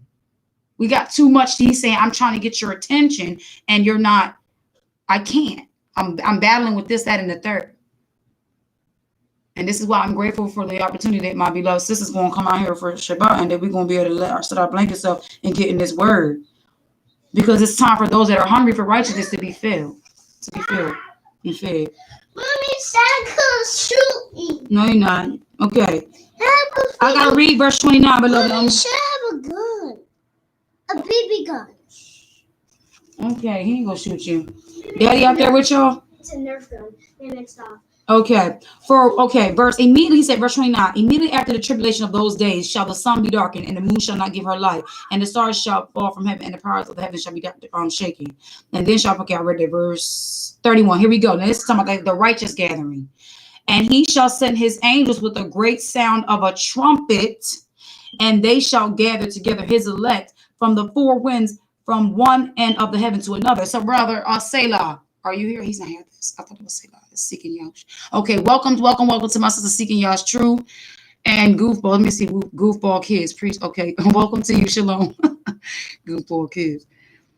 Oh, hey, it's good to see you. So she said, Shalom, family. Sis, okay. Preachers, I keep telling my people he doesn't dwell in temple building. He made like exactly. It says we have to prepare our children. Stay 100 facts. He shall send his angels to gather us with the sound of a great trumpet, and they shall gather together his elect from the four winds, from one end of heaven to the other. So from the north, south, east, and the west, the angels are going to come gather us up out of this. He said, after the tribulation, immediately. So you know what immediately means? Whenever the Most High sends that signal, boom, that trumpet's going to blow. Immediately the angels are going to be gathering. Boom, we're going to be in shalom. So when we were reading Matthew 24, and you see the journey, how war is going to happen, lies, we're going to be kidnapped. I mean, we're going to have their hands put on us, hated of nations, and captivity serving all these other nations, woes, all this kind of stuff that we come down, abomination of desolation being spoken of, telling us how to flee. Then we hear, he said, then after tribulation, then shall the end be. Where did the church come up with this rapture thing? I guess when they might have read, when it said the angels gathering, they considered being snatched up as a rapture. But see, what they failed to realize is that the Most High is only taking us up to put us into another place. He said he's going to give us to the land, give the land to us. He's going to give us to our forefathers. But if the new kingdom of Jerusalem's coming down here, then we're just going up into a meeting place. We're just going to it's a temporary, like a wilderness or whatever. Because Abba has to continually destroy and get things removed until he's trying to set up. He's not going to negotiate with these other leaders. It's not going to be no sharing, renting room space and roomies and monkeys and all that. They're going to have to get to move over. Zabby, hush. He said, now learn a parable of the fig tree. When his branch is yet tender and putteth forth leaves, ye know that summer is close. So likewise, when you shall see all these things, know that it is near, even at the doors. Verily I say unto you, this generation shall not pass till all these things be fulfilled. So if you are living amongst the generation now, things are not going to change within this generation until all these things be fulfilled. And that generation he's speaking to then was specifically for those of the people who was going to say, put this blood upon our hands and our children, our curse be upon them. When they spoke that was that declaration of Deuteronomy 28 activating on our lives. The curse is being sold into slavery, being bondmen and bondwomen, and husbands leaving their women and all that kind of stuff. That's why he said that generation wouldn't pass. Because when we went into captivity, all Deuteronomy 28, fulfill all the prophecy, just like Mashiach said, all that I'm saying before you is being fulfilled in your ears. He set me to set free the ones who are bounded, to heal the brokenhearted, to set free those who are captive. You know what I'm saying? The Spirit of the Most High is upon me, for he has sent me. That's what he was saying. He was sent to set free those captive, and those who are being the captors need not a savior. So he obviously is not saving everybody. Those that seek him, he gonna be coming for them. And even those that don't even know he loved them and got their hands on him, he's watching us, trust and believe. He said, rarely I say unto you, okay, the generation, okay, all right, verse 35. Heaven and earth shall pass away, but my words shall not pass away. So he said, they'll try to tell you Torah's done away with, but it's not true. Y'all eating my cookie? Where's the rest of it? Everything. I only took a bite of it. All right, hush, hush now. Hush. Really? Okay. But of that day and hour, no man know. No, not the angels of heaven, but my Father only. So the Mashiach saying, speaking in the term like, my Father's the only one to know. In other words, I'm the only one to know. Y'all not gonna know when I'm gonna come, and I don't need you to know because that's what no woman knows when a man gonna propose to her. It's a surprise, and the body is his bride. So when he pop up the question, you better be a clean virgin. That's what he's saying. Don't be a harlot, whoring around with the other nations after their ways. Keep your garments unblemished from their filth, because these nations are filthy. But as the days of Noah were, so also shall come be the coming of the Son of Man be. For as the days they were before the flood, they were eating and drinking, marrying, giving in marriage. Thank you, baby. This ain't nothing but a crumb. Thank you. I love you, though. Wow. Wow, you did me like that? Okay. But as the days of Noah were, so also shall also the coming of the Son of Man be. For they were before the flood, they were eating, drinking, marrying, and giving in marriage until the day that Noah entered into the ark, and knew not until the flood came and took them all away. Took them all away. Took them by surprise. So shall also the coming of the Son of Man be. So his arrival is going to take us all by surprise. So ask yourself within your days every day, or am I ready for a dookie surprise, or am I in for a righteous redeeming surprise? Because the ones who wicked go get a dookie surprise. A dookie surprise, and you're gonna get destruction. Oh, awesome, but say loud. Oh, awesome. Because I was gonna ask you, bro, when you said that thing about you scrambled the words with coronavirus, right? Zebra ate my whole cookie. You were saying how it said the last Trump in the corner, right? It's amazing how the president's name is Trump. Like, what if there is going to be no president after this one? Like, suppose the Most High really declared that, like, because if you look around, the way, like, lawlessness alone will overthrow their government. People are already not believing in their laws, so they want to be talking about, like, tomorrow, June 2nd, people supposed to be voting and all this kind of stuff at the polls and all that. Who was you most likely to say in the third, all this little stupid stuff? When none of us, neither Republican or Democrat, either slave master, he might beat me 3 times out of the week, or this one only beat me 4 times a week. They both beat me. So I was just want to know if he was in here, because I was gonna say, bro, that's really amazing that their chief commanders, last Trump is bringing forth destruction, but our chief commander, with his trumpet blast blows, will be gathered. So I was just mentioning that. That's why I was asking, was you here? Okay, you say in and out, all crazy. I've been on here for a grip. I'm nearly done, Matthew 24. I'm nearly done. Okay, he said there shall be 2 in the field, and 1. So it basically is giving you more examples on how it's going to come upon. One person's going to be left behind, the other one's going to be taken. And as you read here, they knew not when the flood came and took them all away. When you're reading in the context of taken in this sense, it's basically saying when the angels come for his elect, you're going to be left behind. You're not going to be with him. Left behind either into destruction or whatever the case may be. Because if there's going to be a ceremony with him, he's coming back with 10,000 of his saints, then he's got to get them awarded a ceremony. There's got to be a ceremony before we come back. So it's like in the heavens, he's going to do the crowning ceremony, all that stuff. After, like, it's like when we get, like, when they call it rapture, but it's not rapture. When you're getting snatched by the Most High, or you can call it rapture. It don't really matter because it could happen immediately. But when the Most High's angels come for us, right? It's like an appointment, because when you read over there in Matthew 25, it talks about the brides. It's going into the 10 brides, which were 5 were wise and 5 were foolish. Was not ready for when the groom came. The groom came. So as you're looking over here in Matthew 24, yes, beloved, sure. It's the warning. It's like the letter in the mail to the bride saying, hey, I'm coming. I'm gonna be there soon. These will be the signs. This is what's going to happen on earth. This is what you need to be looking for. So just make sure you got yourself ready when I come to get you on my horse and take you out of here. Okay. Come on.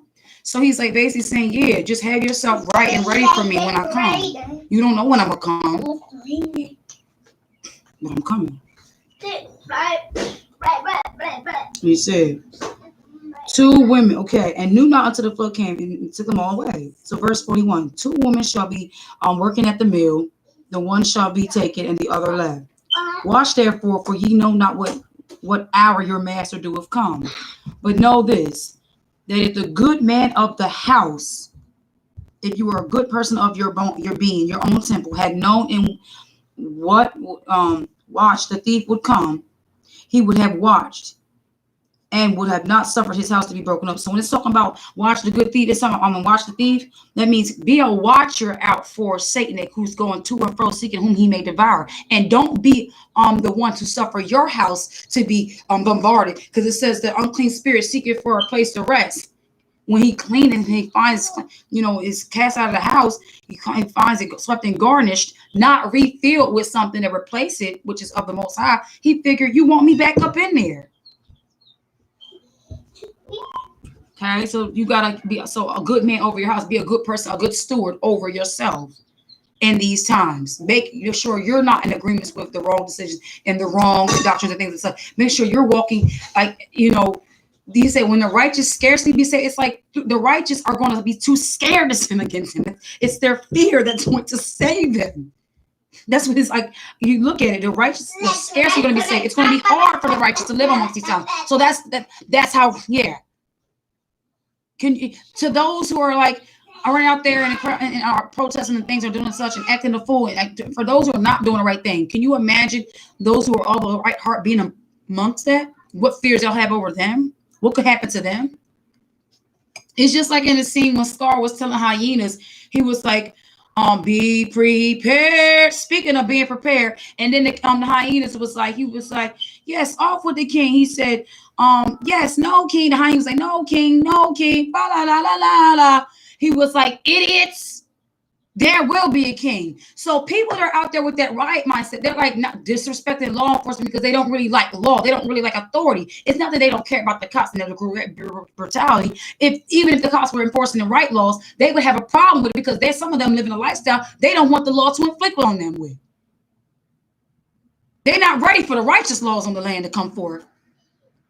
So hello, all right. You back from the conference call? Yeah, put it back on me. Yep, I'm back. Okay, all praises. So they was like, when hyenas was like, no, king, fa la la la la la.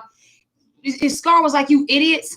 Listen, I'm not trying to destroy the chosen just because I want them off the earth. I'm trying to be king. Like the Pope said in that video, I'd have you all worshiping me, but you mad because the Most High made you give the grace period to say we had the right to within this time to choose who we wanted to serve. You'd rather have had, see, this is how Satan is. The difference between the creator and Satan is Satan says, if I was Most High, I'd make you all serve me. I wouldn't give you an option. Creator says, I'm going to give you the option to see if you love me or not.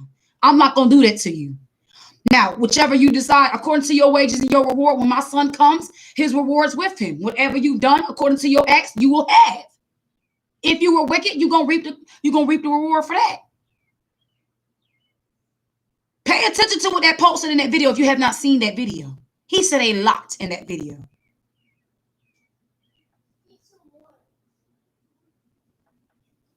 In Italian, Spanish, and English. And the Spanish and the English, Italian, he had to say that all in different languages. I'm not going to say, because the Most High wanted it to be known. Whatever language he read it in, it's beyond me. Notice the word says whenever somebody speaks the word, and the scripture says whenever somebody's speaking another language or of tongues, they must have an interpreter, right? What was on the screen? Words to interpret. So tongues is basically just languages. We've seen in our days the Pope in 3 different languages or addressed to 3 different genres of people. He was going to say something that was prophetic. When our Mashiach was killed, there were his name written in 3 different languages. On the day of Pentecost, when our brothers and sisters was there in one accord, waiting for the appointment of the Holy Spirit to come down like a fire. It was cloven fire tongues that landed on their mouths, and they began to speak. And the people in the city said, how is it these Galileans are speaking the mysteries of the Creator in our native-born homelands? Which means if you was a Jamaican, you was over there in Jerusalem, probably speaking Russian for those people who was Jews of the Russian continent.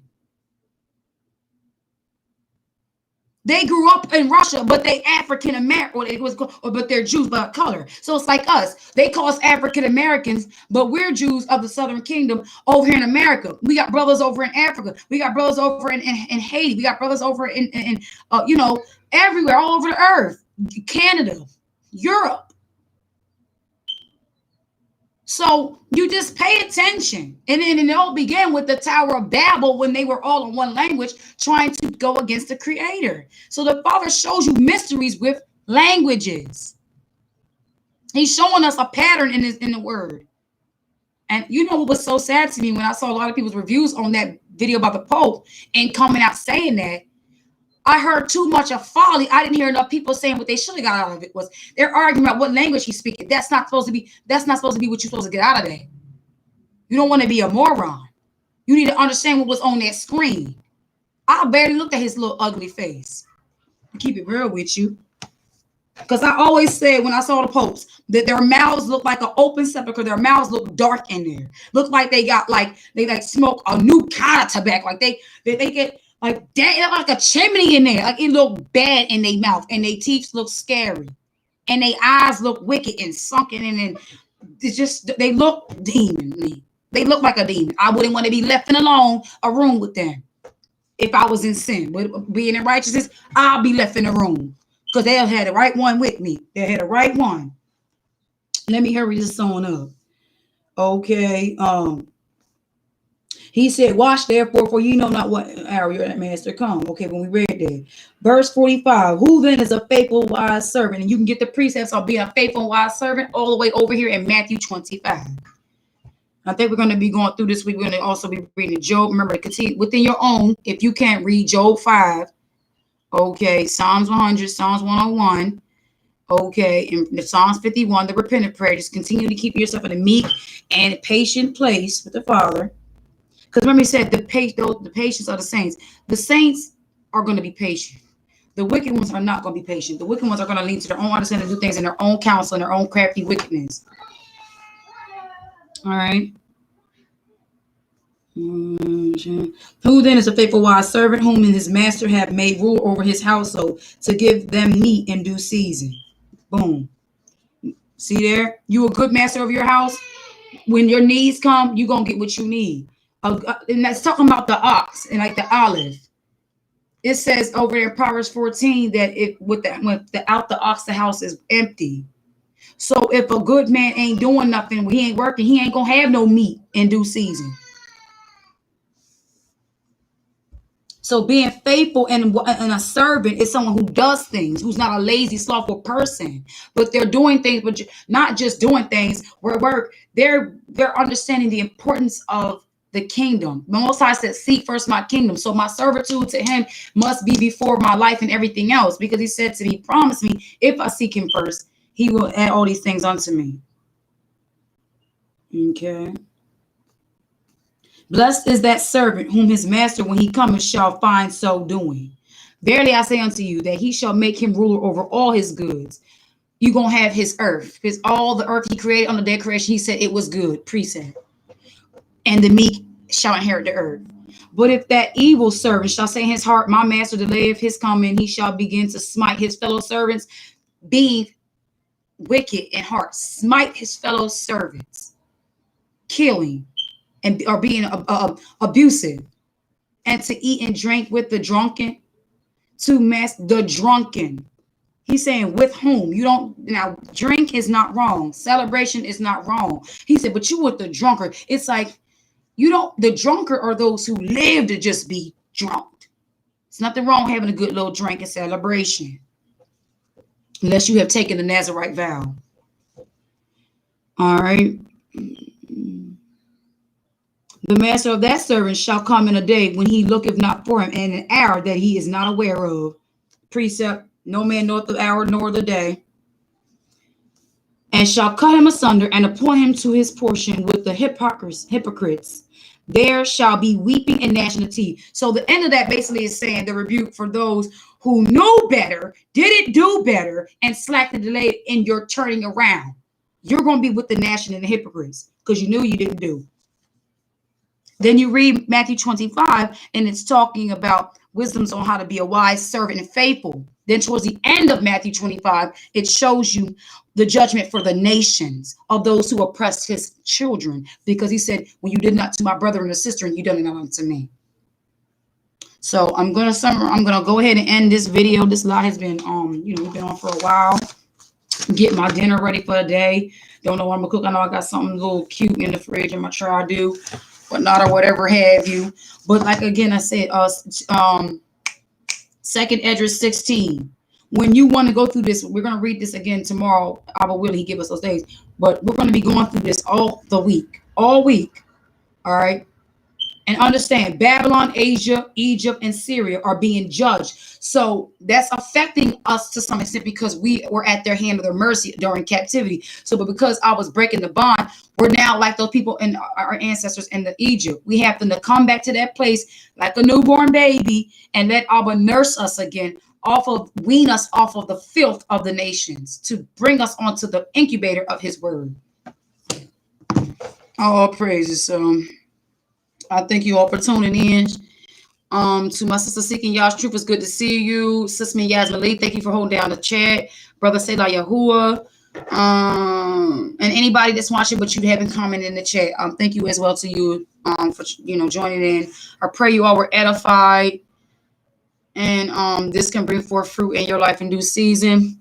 And family, don't beat yourself up. Like don't think about everything at once that you struggle with. Just take it one day at a time. Take it one step at a time. Whatever you want to overcome, just give it to the Father and let Him work with you on that. And meanwhile, anybody else that can need prayer, pray for them and have patience with them. And then the Most High will have patience with you. How we deal with each other when we say in our Father's prayer, forgive us our debts as we forgive our debtors. Well, if we say that we're forgiven and let these nations go over to the Most High, we're handing them over. We're not forgiving them in a way like it's okay, excusable. Letting them go so that we're not angered and provoked and vexed by what they do. So that way we can patiently keep meekness in order to be on time for our Father when He gives the command. Hallelujah. So I pray you all have a wonderful day and remaining of the week. Just remember, read Job chapter 5, Psalms 43. Okay, in Psalms 43, he said, I will be with you. He is our refuge. He is a present help in time of trouble. So we have nothing we need to fear and worry. Yes, we have still some sad moments right now. It's a lot of people are going through. However, we are commanded to be of good cheer. And just like Job, when he was being tested in the worst times of his life, he never questioned the Most High, murmured or complained. He gave Him praise and glory and thanked Him, because although it's as bad as it is, it could be far worse than what it is. Guess what? We're not living in the times when we're having to fight giants off the earth, or we're having to fight, like our ancestors did. Eating, chilling, like we got a little bit more where we can get ourselves ready together and deal with what we have to deal with. Oh, you're so very welcome, beloved sis Seeking Yah's Truth. Love you so much. So you all have a wonderful day. I pray the Most High Shalom be upon you, can be with you, keep you in your coming and your going over your households and everything of the such. I love you all. Shalom and blessings to you all. Peace and blessings. All right. Okay.